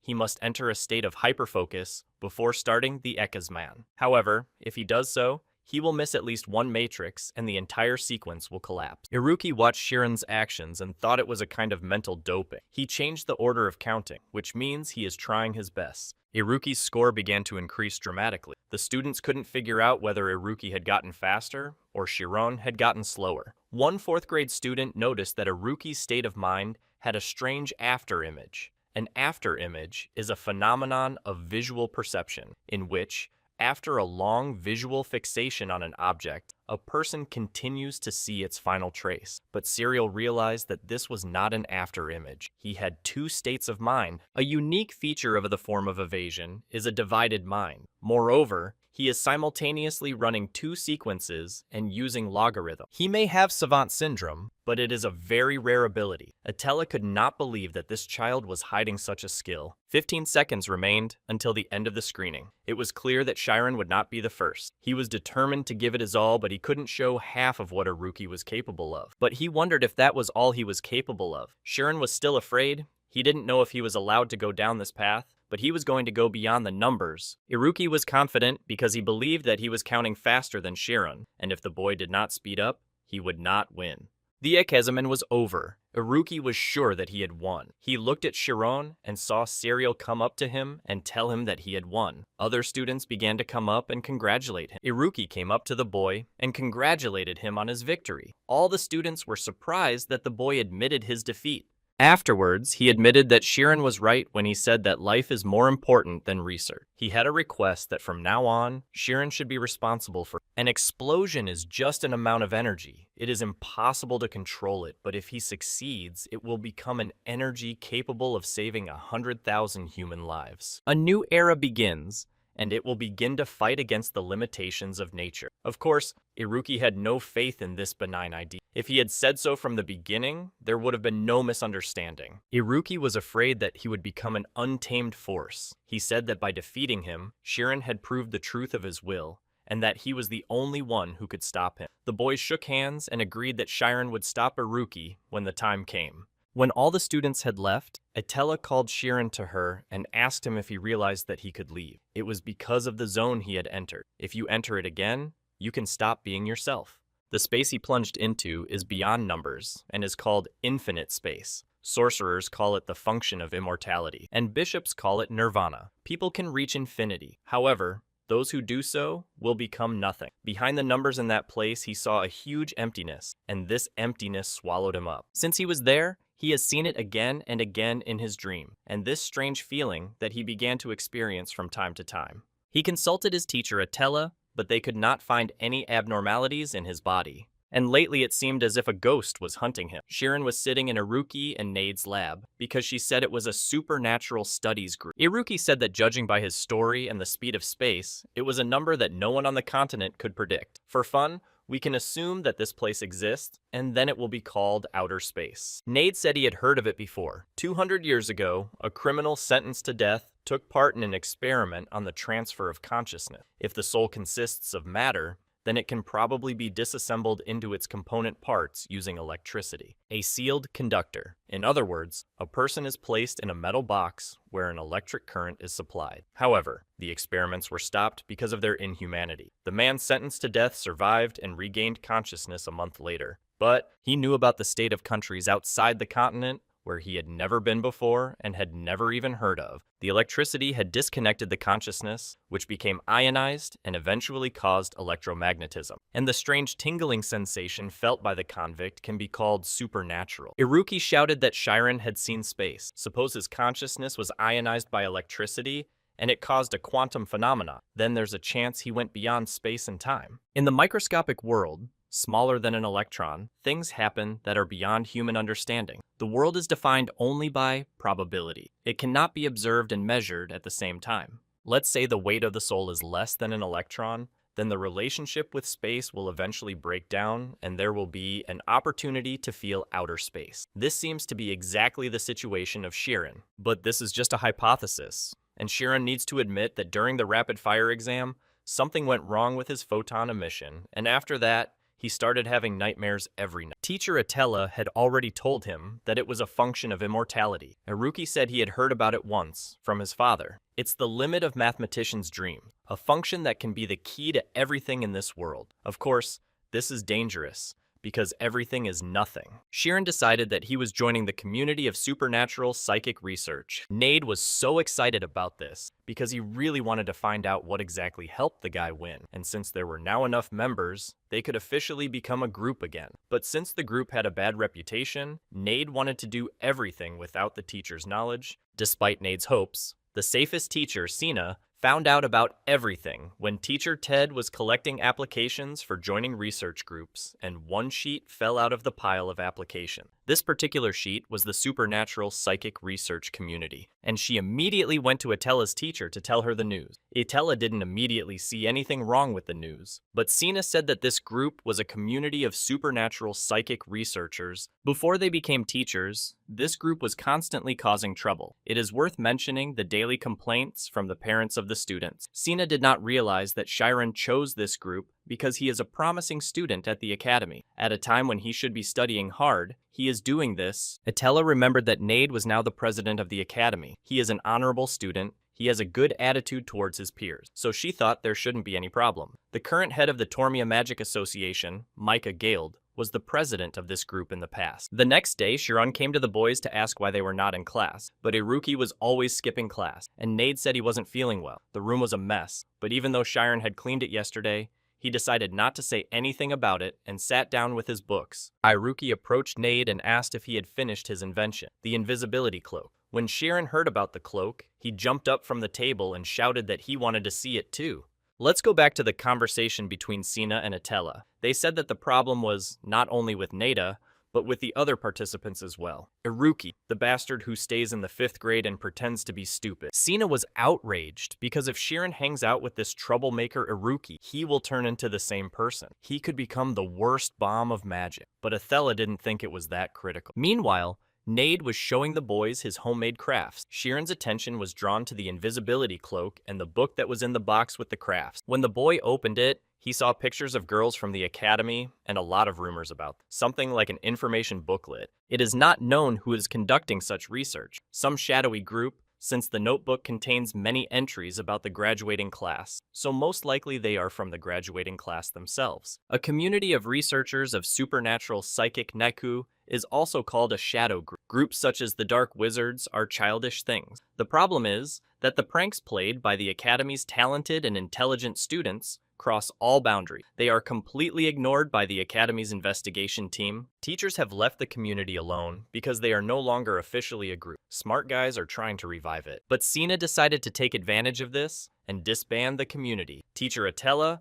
asked not to interfere in the research groups for no reason, although she understood that she was just concerned about their future. To foster students' autonomy and sense of responsibility, groups are recognized as independent. They have to be responsible for their own decisions. If adults took away the ability to make choices from children, they could live their whole lives afraid to make choices. Sina believed that the role of the adult is to develop the talent of the students and not to let them go astray. Atella could see how much Sina valued Shirin, but she wanted to give him enough time to decide on his own. But Sina's enthusiasm as a teacher should not be taken lightly. Atella told us that the boy had achieved nirvana during the rapid fire test. Meanwhile, an earthquake broke out in the group's pantry. This happened when one of the teachers influenced the pantry. Shirin was confused, but the boys told him to just sit and wait. Teacher Sina was at the door. She was waiting for the door to open to do an inspection. It would take 3 minutes to call the right room, enough time to hide the evidence. The boys sat down on the sofas and ordered Shirin to behave calmly, because if they catch him, he will not get off with a simple probation. The research room is their territory. If you get scared,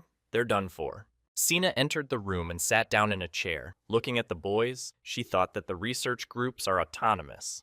They are completely at the mercy of the students. Even teachers have to follow a certain procedure to express their opinions. So the teacher expected at least some kind of reaction, but their behavior was infuriating. Nade broke the silence and apologized because the teacher had caught them in the middle of a discussion. If the teacher had officially informed them about the visit, they would have given them a warm welcome. Sina decided to get straight to the point and said that she wanted the boys to vacate the research lab. She looked at the reports and found it hard to find a reason not to disband their group. For example, over the past 4 years, they have never provided research results. Another reason for disbanding is the lack of participants for more than a semester, and their budget was reduced. According to the rules, it is possible to keep the group if they provide the results within a month. Nade started begging the teacher to help them. He bowed and said that Sina knows that it is impossible to provide evidence of psychic science. She wanted to disband their research group, which had become the voice of reason in the magical community. Fixated on science and logic, she was willing to do anything except make the presentation, and Sina said that she had another condition, to exclude Shirin from the group, because an immortal function is not something the Academy can handle, and it is very dangerous for a young student. Shirin might disappear forever, because he might become redundant. Excessiveness is a phenomenon in which the consciousness cannot cope with the volume of suddenly awakened abilities, as a dam cannot contain an excessive flow of water. This most frightening symptom can cause a nervous breakdown. But because the community calls it the disease of geniuses, children who miss the time to be treated suffer from it for the rest of their lives. Redundancy is manifested in the use of the dimensionless function. It is difficult to imagine how dangerous it is. A nervous breakdown was quite possible, as after the nightmares, Shirin felt like he was really going crazy. Shirin's academic workload would be reduced, and he would undergo intensive psychotherapy. Sina was ready to take care of herself and prevent what had happened from leaving its mark on him. Nade interrupted the teacher and said that as the president of the group, he was against Shirin's expulsion. He started to get hysterical, and Sina asked him to calm down. Iruki asked the teacher if Shirin didn't cope with the excesses. Would it mean that he had reached his limit? He can't die from it. The function is immortal. It is not yet a fully understood area. It is Shirin's state, and they have to trust him. The teacher's experiences went beyond, you could even call it obsession. And then Shirin said that he should have the last word. He was just as scared as the teacher, and said sometimes he felt like he was going crazy, but in fact he felt better. He was afraid that this nightmare would end. It seems that then he will no longer have a chance to reveal the secrets hidden in it. If he was asked a question, he would want to find the answer. He wanted to overcome everything, not run away. Sina respected Shirin's decision, so she accepted it. It brought them back to the original conditions, so she expected at least some results from them. Nade almost fainted, because the supernatural community never made presentation. If it were possible, then supernatural psychic sciences would already be published in book, yet there is no way to prove the existence of ghosts. And then they saw Teacher Sina, dressed very smartly. Nade could think of nothing better than to follow her and find her weakness, to exploit it to prevent the group from disbanding. Iruki said that following an officially certified 6th level sorcerer was not an easy task, but she could do it with the help of an invisibility cloak. While Nade went to the lab to get the cloak, Shirin had to go with Iruki. Shirin stood there and couldn't understand why the boys didn't use their brains to learn. They followed the teacher to the commoners' neighborhood. They were surprised because nobles don't usually come here for dates. Sina was very careful. She was constantly looking around for people she knew. She came to one house, knocked, and a man opened the door. Nade thought it was the teacher's lover and decided they should go inside. They entered the house through the basement entrance and reached the room from which the voices were coming. A woman's voice behind the door asked when the wife would return. The boys immediately concluded that Sina was meeting with a married man and burst into the room. In the room, they saw the man holding a painting and the teacher posing. Sina was surprised and angry that the boys followed her. They immediately fell to their knees, and Iruki said that it was all because of Nade, and the invisibility cloak belonged to him as well. The man who was with Sina in the kimono asked not to scold the boys. He was sure that the boys had only entered the house because they were worried about the teacher. To defuse the situation,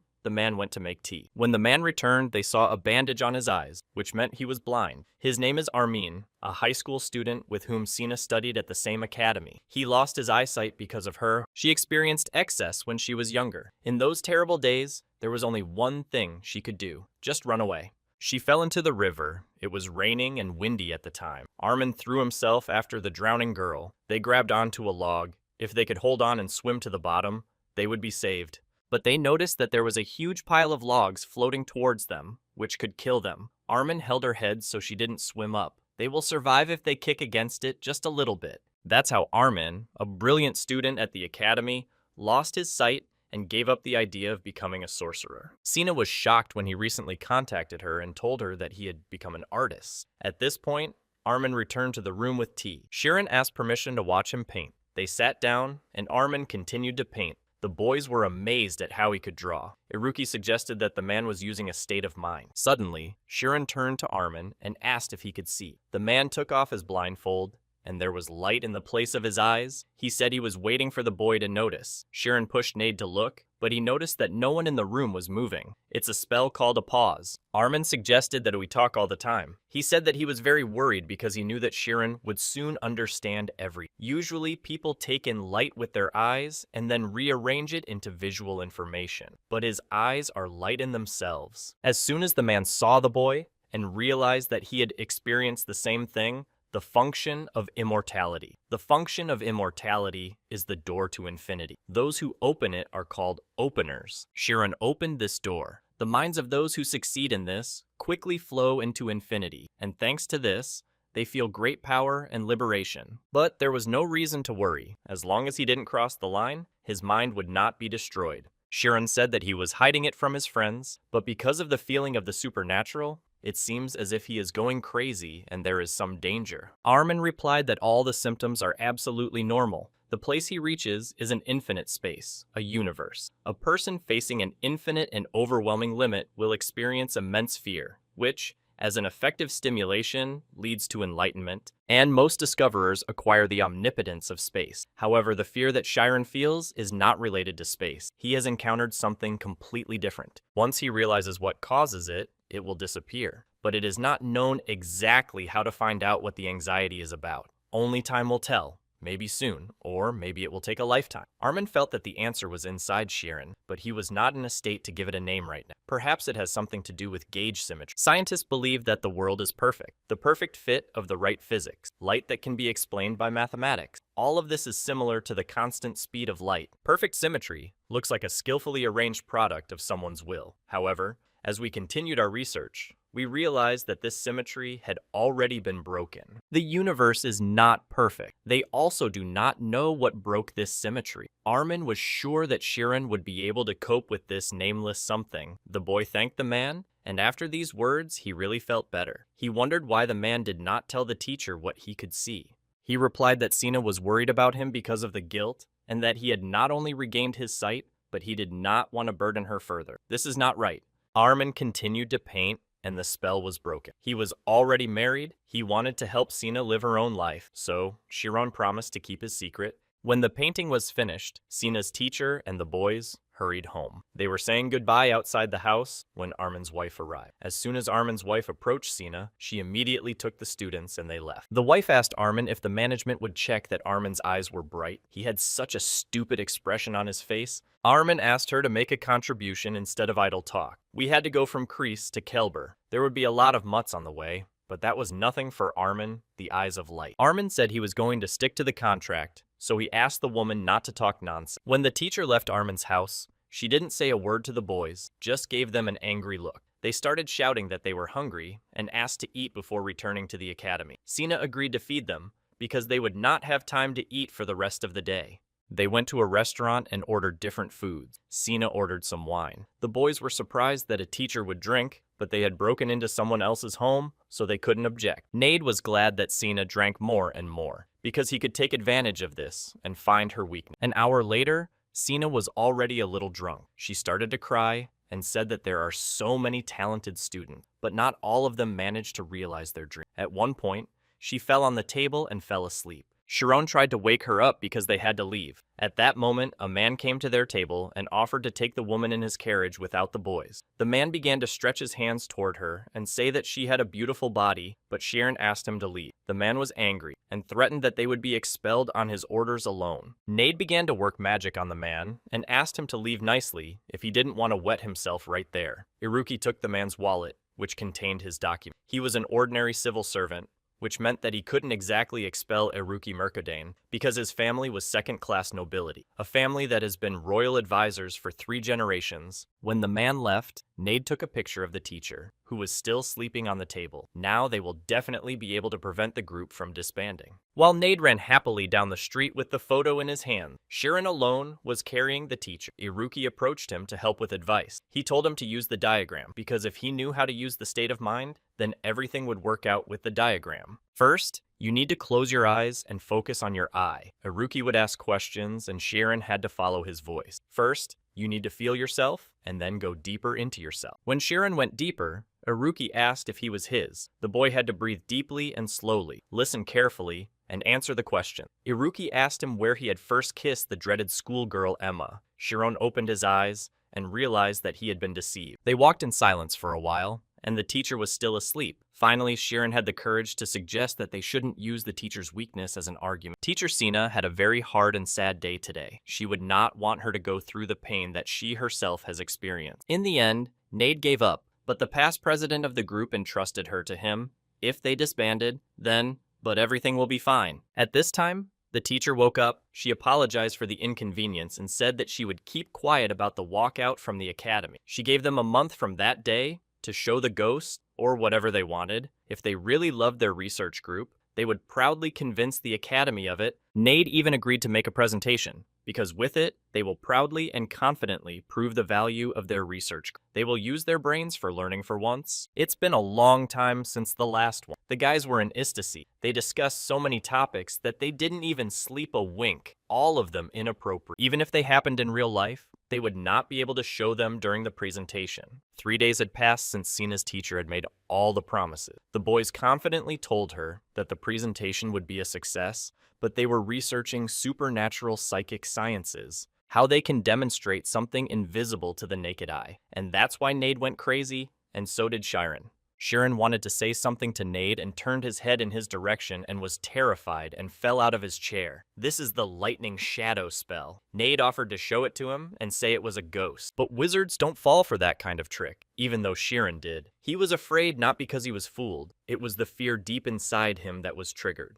Instead of forcing them to believe, showing them proof will bring out their deepest fears. If you change your strategy, not to assert and make them believe, but to first gain their faith and then prove it. An inverse concept, Iruki liked the idea, and Nade hardly kissed Sharon, except that if they show bad magic, even those who believe in the supernatural will abandon their belief. Iruki asked Nade if he could make the shadow move even more frightening. The boy could certainly do it if he continued to use the lightning shadow. He used it 24 times per second and then achieved a smoother movement. Nade hasn't slept in 3 days. Of course they won't do it the way the guy shows. Iruki asked if they could build the device. Nade had already thought about it, but there was a problem. He could add a program to the device and move the hologram, but if it doesn't respond to humans, who can it scare? But Iruki said he could handle it. They will succeed if they predict people's reaction. Apply the theory of complex systems. After analyzing most possible reactions, they will program them. For example, after they predict that Sharon will look to the left, the ghost on the left will look at him in return. Because everyone's day goes the same way,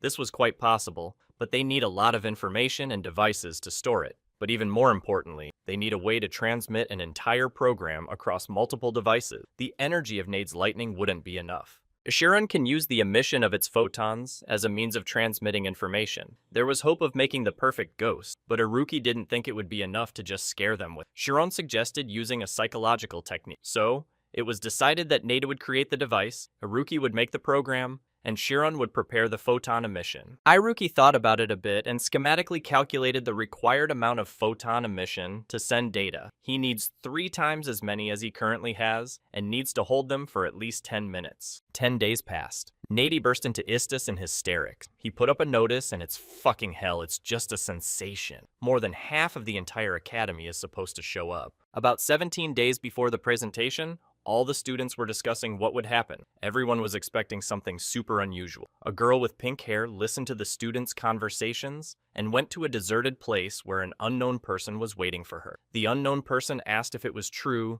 that the community of supernatural sciences was going to show something. According to the girl's sources, if the presentation fails, the research laboratory will be returned to the academy. But they don't know for sure whether the group will cease to exist, because the community includes Iruki with Savant Syndrome, Shiran, who unleashed the Dark Wizards, and Nade's poverty cannot be dismissed. And yet they are third-rate students. They should worry about what happens later, the war of the Shadow Research Group for the right to become the second owners of Istus. Meanwhile, Shiran was training. Something went wrong and he fell to the ground. It was the so-called mental recoil, which is an excessive method to quickly increase magic production. After the maximum willpower is used up, it takes about 12 minutes to recover. Then you need to repeat it until you reach the limit again. It's a stupid way that can put lives in danger. If the teacher found out, she wouldn't sit idly by. But it's not good. The result of Shiran's overworked mentality was that he could use photon emission for 5 minutes, with 7 days left before the presentation. In order to reach his goal of 10 minutes, he had no choice but to continue until he lost consciousness. Shiran's thoughts were interrupted by Nade, who entered the room. The boy was crying and saying that the goal was too much, it was beyond the capabilities of a 5th grader.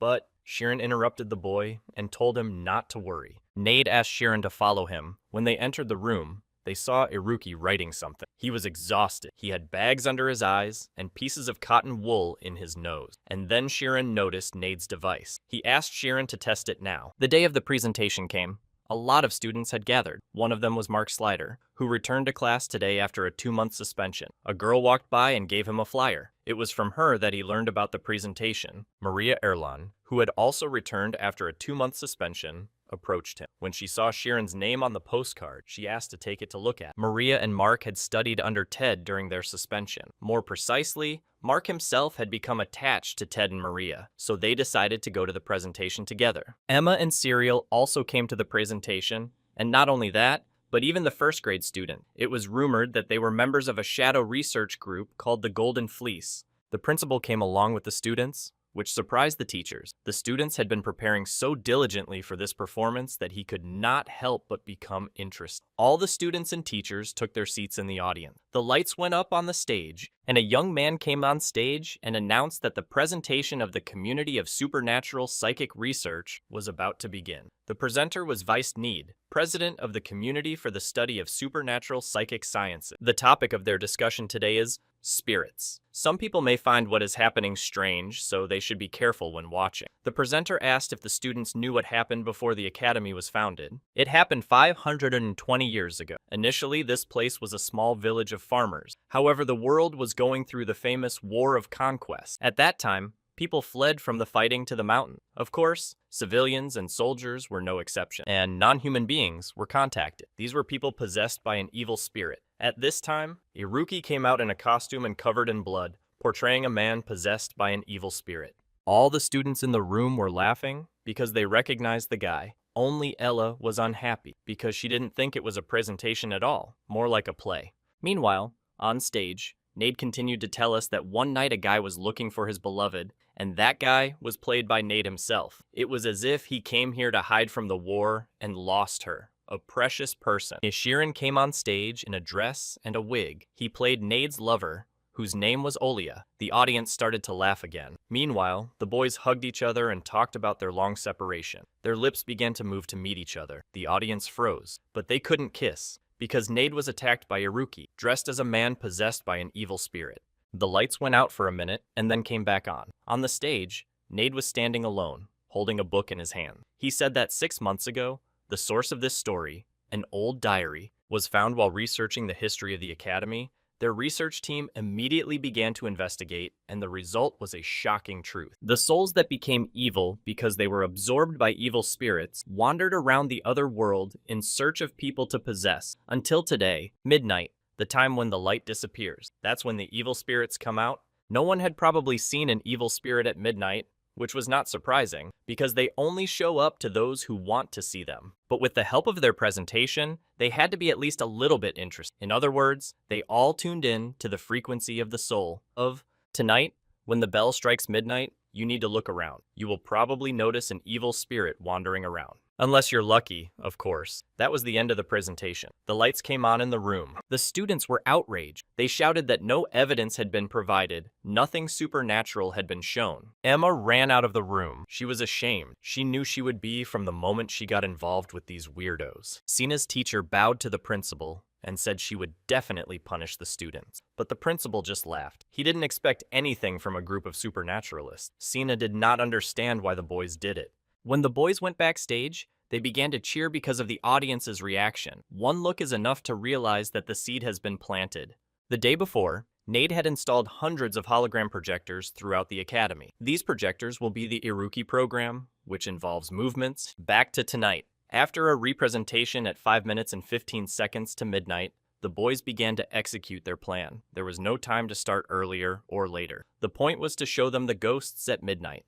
Nade started to turn on the device. Iruki had to signal when to start. Now it was Shiran's turn. He picked up the ball that was connected to the device and started to emit photon. When Iruki saw the boy's power, he said that in just a month, he had increased his magic power by as much as Shiran expected. Shiran felt as if he was pouring water into a bottomless bowl. In the meantime, Nade noticed the emission levels on the device. They were not increasing. Nade started crying and saying that it was his fault, that he was stupid and incapable because his device was not working properly. He kept crying and apologizing for getting the boys involved. He was sorry that he had made them a laughingstock. But Shiran argued with him because they all work hard, sacrificing their own rest. Nade and Iruki had both put their all into this. They were not going to give up, so he decided to use the immortality function. The guys noticed and asked him to stop. There was a great threat that Shiran would disappear, but they could not stop him. Nade started to cry even more and told Shiran that he didn't care about the group. He didn't want to lose him. But Shiran was no longer afraid. Armin said that he would not disappear. The main thing is to remember who you are. Shiran began to emit, and the photon level started to go off scale. Iruki started the program. Meanwhile, in the women's dormitory, Maria was sitting with a book. She noticed that it was already midnight and time to go to bed because she had classes tomorrow. She remembered that story about the spirits and got creeped out because they appear at midnight. When she turned her head to the window, she saw a scary spirit that looked like a zombie. At that time, the ghost was approaching Emma, and she threw a vase at it, but it did not stop him. Serial ran into her room and screamed that there were ghosts in the room. All the students started running outside from their rooms and screaming, but no one understood why they were chasing them. Once outside, the high school students decided to attack the ghosts, but they began to disappear. One student noticed a light on the roof of one of the buildings and told the others. No one could understand what was happening. 3 boys were standing on the roof, namely Iruki, Shiran, and Nade. The latter loudly thanked the students for coming at such a late hour, and then teacher Sina appeared and was outraged by this performance in the middle of the night. She was very scared when she washed her face. Nade said that these were not real ghosts, but only a hologram project. The students were disappointed. Sina was approached by the principal. She was surprised that he came here, but the principal was positive. He wanted to hear the presentation to the end. Nade went on to say that according to their group's research, spirits do exist. He asked if they now believed in the supernatural, but the students were outraged because ghosts don't exist. The ones they showed were fake. They performed a trick that even a 3-year-old could do, but still, some were curious how they did it.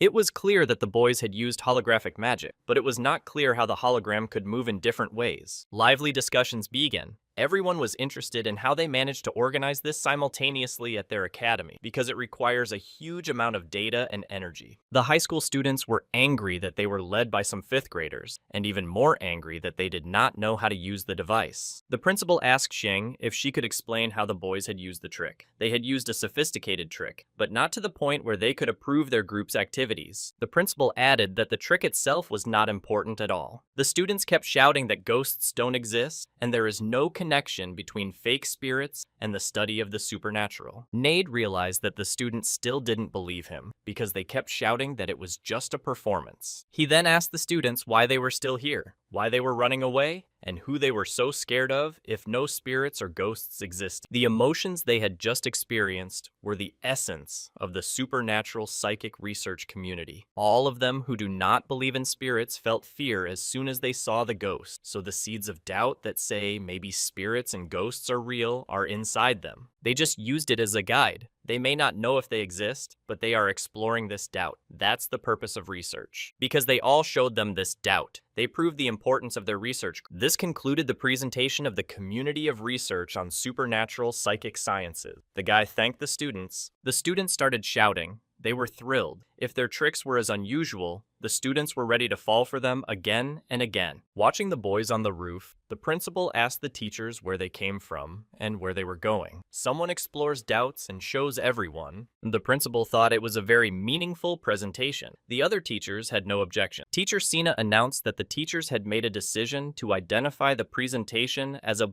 community study of supernatural psychic sciences. Instead, she suspended the boys for 3 days. The boys started hugging and rejoicing that they had succeeded. Teacher Sina was only angry, as she thought the boys had not heard that they had been suspended.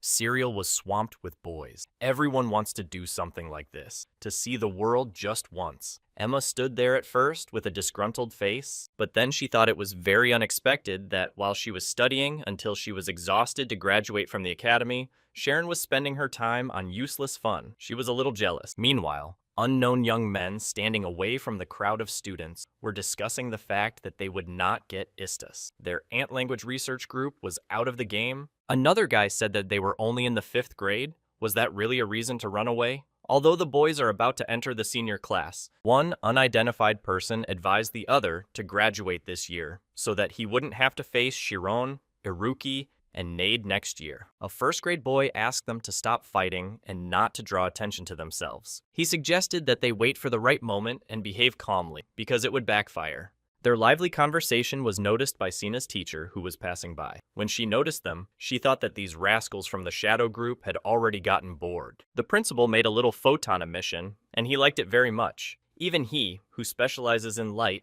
can't help but be fascinated. He admired Shirin because he had accomplished a difficult task. For now, he decided to keep his fingers crossed because he felt that this kid might achieve what he wanted. After the performance, the boys lay on the grass. Nade wondered if Shirin was okay because he was risking his life now with this prank. Iruki said that he was the best, and Nade picked him up and shouted that if Shirin hadn't used the immortality function, everything would have been ruined. In order to withstand the immortality function, he used a form of defense. Iruki believed that Shirin would achieve a lot in life. Shiron was outraged that the boys only praised him. It was not right. Iruki predicted the behavior of the entire academy, and Nade managed to create a huge number of devices. Iruki called it frog in the well. It's a Chinese idiom that refers to someone who can't see beyond their nose, a person with a narrow outlook. Nade asked if he should apply to the graduate school. Iruki said yes, because they were going to graduate together. He was sure that when they went out into society, they would find a lot of interesting things to do. Nade held out his hand and asked the boys to promise that they would be together until the end. Iruki even offered to come up with a slogan for their group, but they decided to postpone it for now. Together, they will become the best sorcerers. The next morning, Iruki and Nade came to Shiron's room. They saw that the boy was still sleeping and started to wake him up, because today was their first suspension. But Shirin did not respond to them. Apparently, he was very exhausted. He couldn't move a millimeter, as if it were sleep paralysis. He was stuck in this nightmare again, holding on to infinity. The movement of the stars to their final exact destination, the immense flickering light again awaited him. He always woke up at this point. Something had changed. Finally, he managed to open his eyes. Shirin realized that his dream had changed, probably because of last night, but was it really so? He found a note from the guys by the bedside. They wrote that they were going to the casino, but Shirin didn't want to go with them. He began to think about what he could do with the 3 days he was suspended from school. His first thought was to go home to visit his parents, but he immediately realized that he would have to explain why he was suspended. He decided not to do that.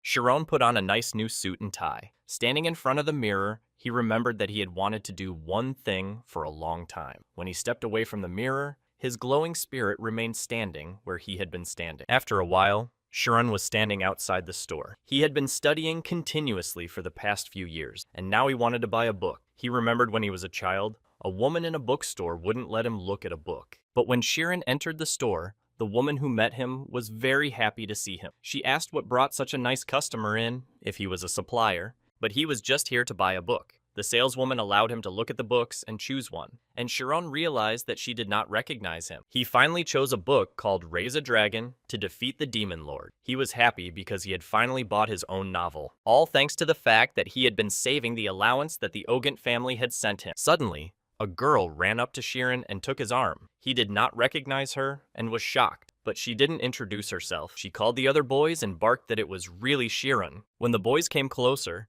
Sharon remembered one of them. His name was Altor. Then he remembered the girl. Her name was Lumina. The boys approached Sharon and started looking at his costume. He had changed so much. He was dressed like a nobleman. Altor, who now worked as a teacher of village children. He said he hadn't seen Sharon for a long time and asked what he was doing now. They had asked Uncle Vincent, but he wouldn't tell them anything. Sharon thought for a long time whether to lie to them or not, but realized that sooner or later they would find out. If he lied now, they would be hurt, and he said that he had been studying magic all his life. From an early age, Altor was brave and had a good physique. Being an outstanding child, he easily became a teacher. It could be said that overconfidence was his downfall. In a small mountain village surrounded by many dangers, there was one most important rule, and it was this: you must listen to your teacher. The teacher protects the village, and everyone follows him. This was the secret of survival in a small mountain village. As a child, Lumina always protected Sharon from the attacks of the Altor. She would constantly beat him when he would take away the boy's books. His childhood friends were amazed to hear about Sharon's training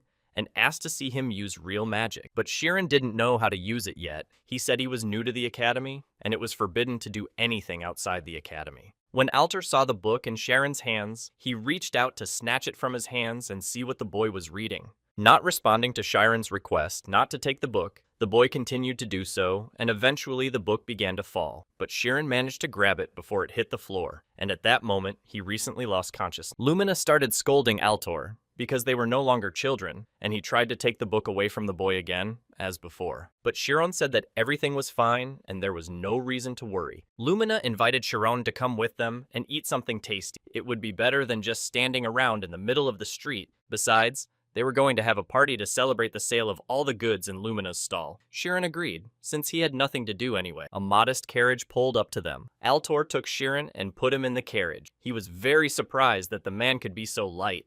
Sharon was equally surprised, because since they hadn't seen each other, Altor had become a monster, and he knew how to run a business. He would probably be the boss of the village in the future. Later in the afternoon, they reached the village restaurant. They ordered a lot of food and beer. The guys asked a lot about his studies at the academy, and Sharon told them that his studies took up most of his time, and he had no time for nonsense and girls. Altor asked what plans Sharon had for the future after graduation, because his Uncle Vincent was providing for their family now, and in the future, Sharon would be doing it, and he would need to get married. He realized that there were no guarantees that he would be able to complete his studies. He was so focused on his studies that he never even thought about it. His friends were already helping his parents run the business, and his dad was doing the hard work alone. And when he was useful, Altor saw that his words upset the boy, so he offered to compete in arm wrestling. They used to be interested in it when they were kids, but to maintain Altor's reputation, Sharon often gave in. So that Altor wouldn't fall face first into the mud, the boy decided to hold on to the last and lose at the last moment. They put their elbows on the table and bet that the loser would pay for dinner. The competition began, and in less than a minute, Sharon fell to the floor, exhausted, which meant he had to pay for dinner. He took a bag of gold coins out of his pocket, but accidentally dropped it, and all the coins scattered. Lumina asked him why he was carrying such a huge amount of money. There were 5 gold coins in the bag, which was the salary of a peasant for 1 month. Altor got angry and blushed. He shouted that his friends had made a mess because of 5 coins. When he calmed down a bit, one of the boys said that a predator had appeared in the mountains and there were no wild animals there anymore. The father of one of the boys told him that it was a cow bear, the one that does nothing but eat. Sharon added that he had also heard this from his father, but he did not understand why the bear would live here. It seemed to him that it should live in the north. Lumina suggested that it was mating season, and that's why he was here. Although he was not visible, he must be hiding deep in the mountains. Altor thought about it for a while and offered to catch him. In this way,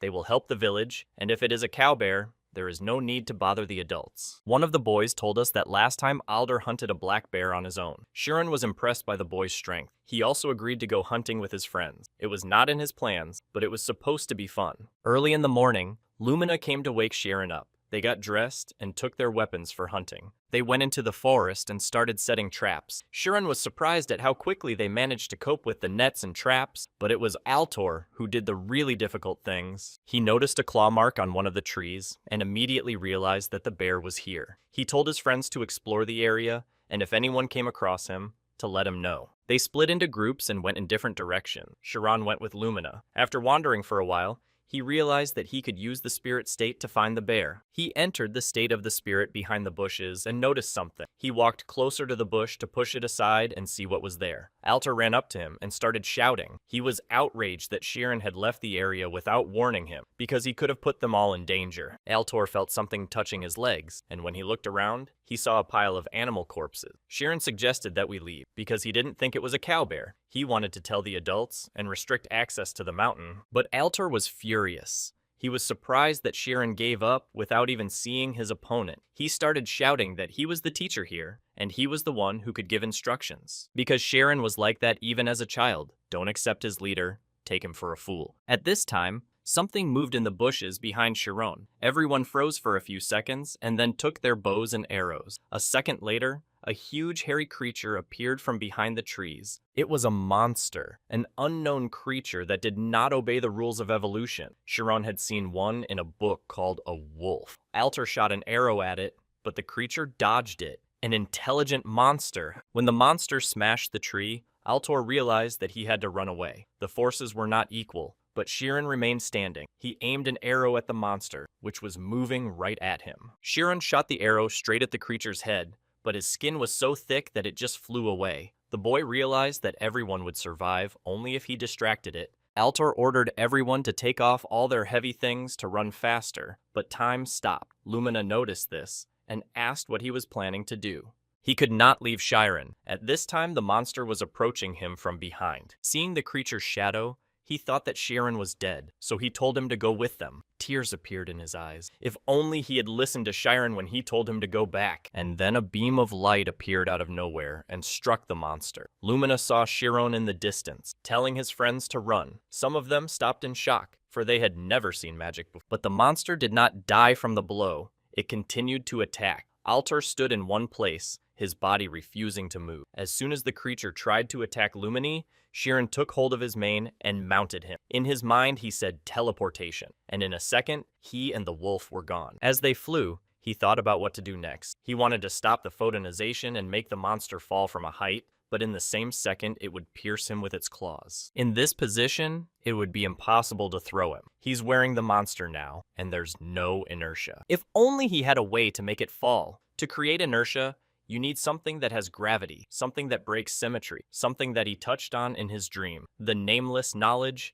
of omniscience. The key point of all this is mass, the emptiness he saw in his dream, the world of broken symmetry. If this is like the birth of the world and is the beginning of existence, since the broken symmetry, he could give mass to his photon. At that moment, the monster flew off and hit the mountain with great force. Shirin watched it for a few minutes, making sure that it was a meter long. He finally realized that it was. The knowledge that the universe was born after the symmetry was broken.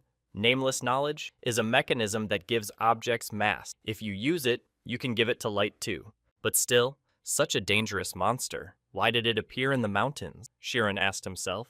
After all, it was a wolf, and they do not act alone. When Shirin realized this, a huge herd of angry wolves was already approaching his friends, with an abyss behind them. Altor ordered them to jump into the abyss, while he ran in the other direction to distract the wolves. There was no other choice. They had to escape to tell the adults so that their sacrifices would not be in vain. At this time, Shirin arrived. Everyone was very happy to see him because they thought he was dead. He apologized for making them worry and said that he would deal with them himself. Altor had asked him to run away, but now Shirin was going against the rules. Shirin entered the state of the spirit and gathered the photons in his hand, adding mass to the photon emission. As soon as one of the wolves approached, he shot it with light. This is his magic. He did it. He managed to hit it with several beams of light at the same time and kill several wolves at once. But still, it was not enough. Another wolf was approaching, a little bigger than the other. He hit it with the light, but the beast remained alive. Only its eye was damaged. Shirin realized that his strength had decreased. His friends told him to run away, but he waited until the wolves were closer. There was only one way to defeat them all, but he wasn't sure he could do it. He needed to keep his balance in the swift stream as the angry beast approached. The guy stole a bit of light from the beast, but he couldn't keep the energy. If he continued like this, his consciousness would dissipate. He remembered how he had released the energy at the moment of their presentation, so he decided to do the same now. The beam of light swept away all the wolves in a wave, and a ditch formed on the ground. One of the wolves got up on its paws. It looked Shirin directly in the eyes. When they met Shirin's eyes, Shirin mentally asked him to leave and never come back here again. It worked, and the wolves left. Shirin fell backward, exhausted. He asked everyone to leave. The time for the hunt was over, and it was evening. Shirin went outside, sat on the grass, and admired the stars. Altor approached the boy and asked him when he had time to go outside, because he was sleeping after the hunt. Shirin got up for the first time in a long time and wanted to look at the stars. It had been a long time since he had had such a peaceful sleep. He couldn't remember the last time he hadn't had a nightmare or something supernatural. He had become such a dead sleep, and his friends did not leave his side until he woke up. They're all busy cooking now, and they're very lucky to have everyone back from the hunt except for Lumina. She hit herself when she fell. Tomorrow, they and the adults will finish the job. They could make a good living selling the monster's fur and teeth. Altor asked Shirin what these beasts were called. He replied that they were wolves. He had heard that their calls were especially valuable. The boys were silent for a few minutes, but then Altor apologized to Shirin. The boy was surprised, because he had nothing to apologize for, but Altor added that he was jealous of him. He was jealous because Shirin had a dream that he was doing everything for. Altor asked him to promise that Shirin would make his dream come true. The next morning, Shirin said goodbye to his friends. He had some research to do, so it was time to return to the academy. Lumina hugged him and asked him to come back to the academy. She threatened him that he would get it in the ass in the future if he pretended not to know her when he became a wizard. With that, the friends said goodbye and Shirin left. He went straight to Istis's place. Entering the laboratory, he took out his notebook and tried to remember how Nade had explained the correct way. He had to pay attention to the number in the corner on the ceiling and the color of the door. He approached the yellow door. It was the fifth one. He had an equation written in his notebook. He had to substitute X, Y, and Z and use the equal value. This is the main key to Istis. Nade told him that one of the founders had savant syndrome, and it was he who created this equation. When he first showed it to Iruka, he said it was a really good equation. Meanwhile, Shirin was approaching the door. He could hear the boys arguing. Shirin tore the door open. As well as being able to find his way to the lab, he also realized that it was through his roots, his precious connections, and all the moments he shared that he was able to find his way back to the lab. He finds his way step by step.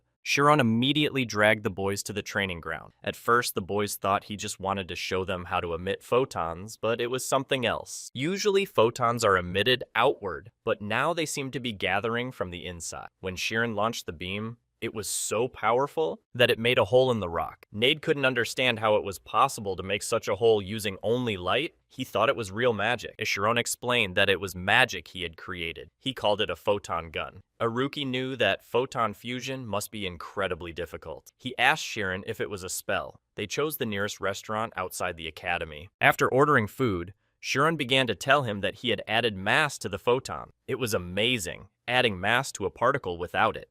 Nadezhda's head was spinning from Shirin's story. After using this nameless knowledge, the anxiety disappeared. In addition, he discovered the meaning of the nightmares that haunted him. If he built a theory based on this knowledge and shared it, it would be a sensational discovery for the magical community and the world. Although knowledge of the theory did not guarantee that a magician could use a photon gun, even with omniscience, it would be difficult to understand omnipotence. Shirin had a request for the boys. He would like to research this further, but since school was on vacation, he had no access to the library. He couldn't go to the library for gentry, so he hoped the boys would take him there. Nade asked why Shirin could not go there. He thought for a few minutes whether to tell the truth, whether the boys would be friends with them as before. But if he left it like this, they would not be able to become my real friend. And he said that he was not a nobleman, but a commoner. Someone left him in a stable, and then his current parents found him and raised him. His father is a simple hunter. There was silence for a few seconds, but Narsheti Nade said that Shirin's face was so gloomy only because of that. Iruka realized that Shirin had only started studying this year. In just 3 months, he had jumped to the 5th grade and won it in front of the entire academy, not to mention dating a brilliant sorceress. Nade slammed his hand over Iruki's mouth and said they weren't interested in social status. Shirin started crying and exhaled with relief. He thanked the guys. Iruki wondered if Emma knew about his status. Shirin told him how they met when they were children. Nade was so surprised, he wanted to know everything in the smallest detail. Let's fast forward 5 years. In the capital of the kingdom of Tormia, in the slums, 2 grown men were chasing a boy because he had stolen their food. He ran as fast as he could and finally reached his hiding place. In the room, a girl was lying on the floor. He went to her and said that he had brought real bread and now she was not dead. When he turned around, there were 3 strong men standing over them. It was bad. A place that should never have been exposed was exposed. The men started kicking him in the face. One of the men took his sister Erin across his shoulder. She was very sick and did not move. The boy cried and started shouting that he would kill everyone if they did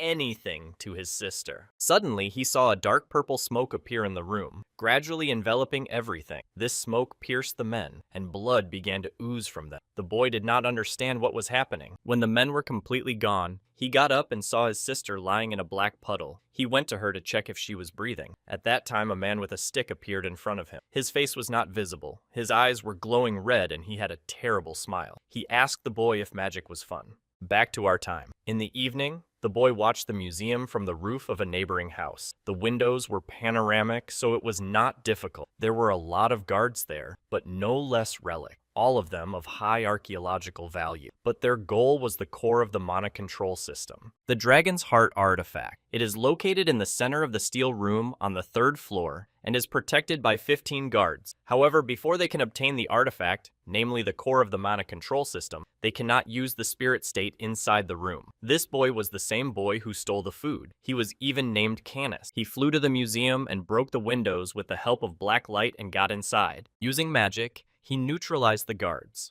Although it was impossible, he quickly retreated to the core of the system's control system. The guards continued to run after him, but as soon as they approached, their strength was gone. The boy's sister, Erin, entered the room with the core. She asked why her brother hadn't killed anything. There was an explosion behind them. The man shouted that he didn't know how they had bypassed the mana control system and used magic. But it was over. He was going to destroy them. But when the man threw a fireball at them, a crater formed. But Canis and Armin were unharmed. A dark light was coming from them, and the man realized that they were dark sorcerers. They filled everything with black light and disappeared along with the mana control core. There was no sign of teleportation, so they must still be here. As the guards examined the building, the man wondered how these rather young people had managed to bypass the mana control system and steal the core. Besides, it's light out. How could they have used dark magic? Only one person, only one sorcerer, is capable of controlling such magic. Darkness that absorbs light. The Archmage Vilter Arkan, who used his fame to plunge the kingdom into chaos with shadows that light cannot erase.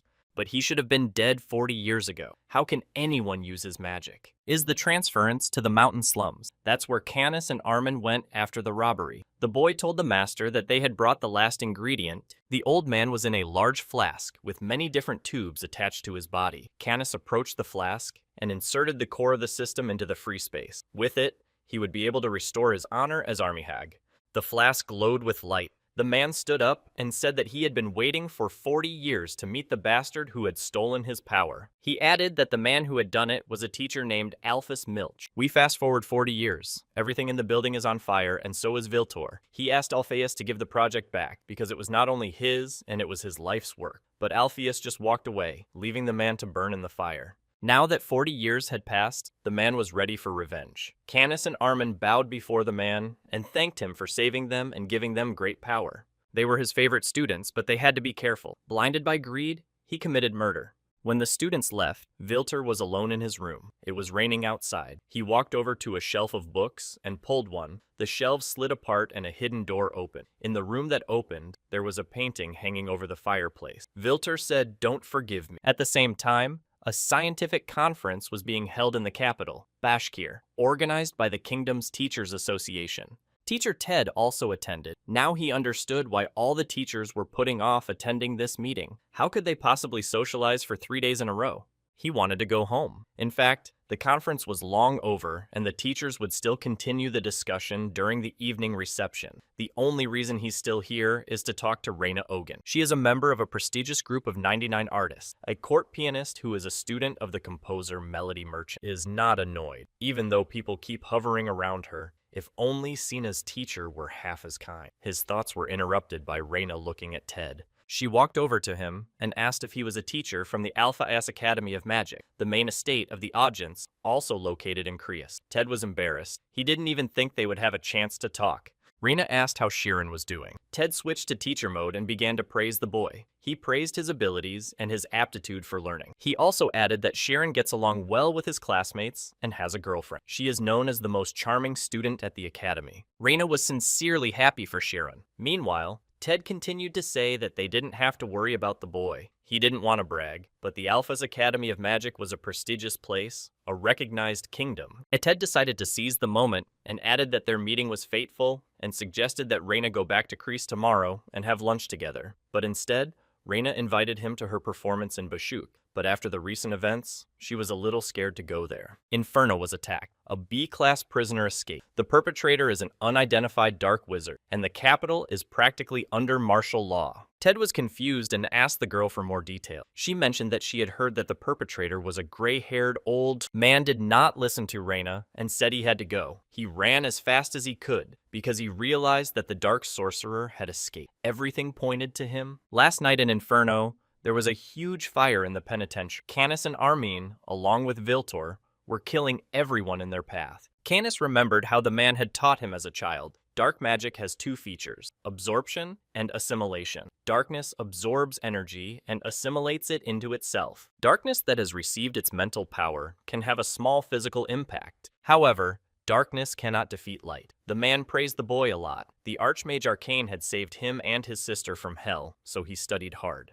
In Inferno, the darkness did not spare anyone. Armin asked her brother to stop because this place had nothing to do with the master, but the boy didn't care. In his opinion, all he had to do was trust the master. Their master does not do stupid things. They entered the room with the prisoners. One of them approached a man to introduce himself. His name was Kraken, the Night Cat. Viltor looked at his hand, which he held out, and said that he thought the Narsheti would enjoy fishing, but only small fish were caught. The boys were outraged by what the man said and decided to throw themselves at him. Suddenly, the room became very dark, and two walls began to approach. In a few seconds, no one could get out. The men were crushed by the walls. Behind one of the columns was a man with a tattoo of a bird on his arm. He wanted to hide his presence, but Wilter found him. The man had handcuffs on his hands. He asked them why they were doing this. The man suggested that it was to go against the kingdom. There was no answer, and the man picked up a chain with an iron ball at the end and tried to hit the Archimandrite. He had no feeling at all that he had hit the man, as if he had absorbed the force of the blow. Suddenly, Wilter said that he had passed, but the man did not understand what he was talking about. He hadn't signed up for any kind of casting. The Archmage felt that the man was driven by money. He said he was giving him an opportunity to make money. Let's go back to Teacher Ted. He was already rushing in the carriage and asked the coachman to go faster, but no matter how fast they went, they would not arrive in Creus until tomorrow morning. Last night, Arcane attacked Inferno, so next, he would come to avenge what happened 40 years ago. I had to tell the teachers as soon as possible. Meanwhile, the man with the tattoo on the year Lucas, Canis, and Armin went to the Magic Academy to complete an assignment.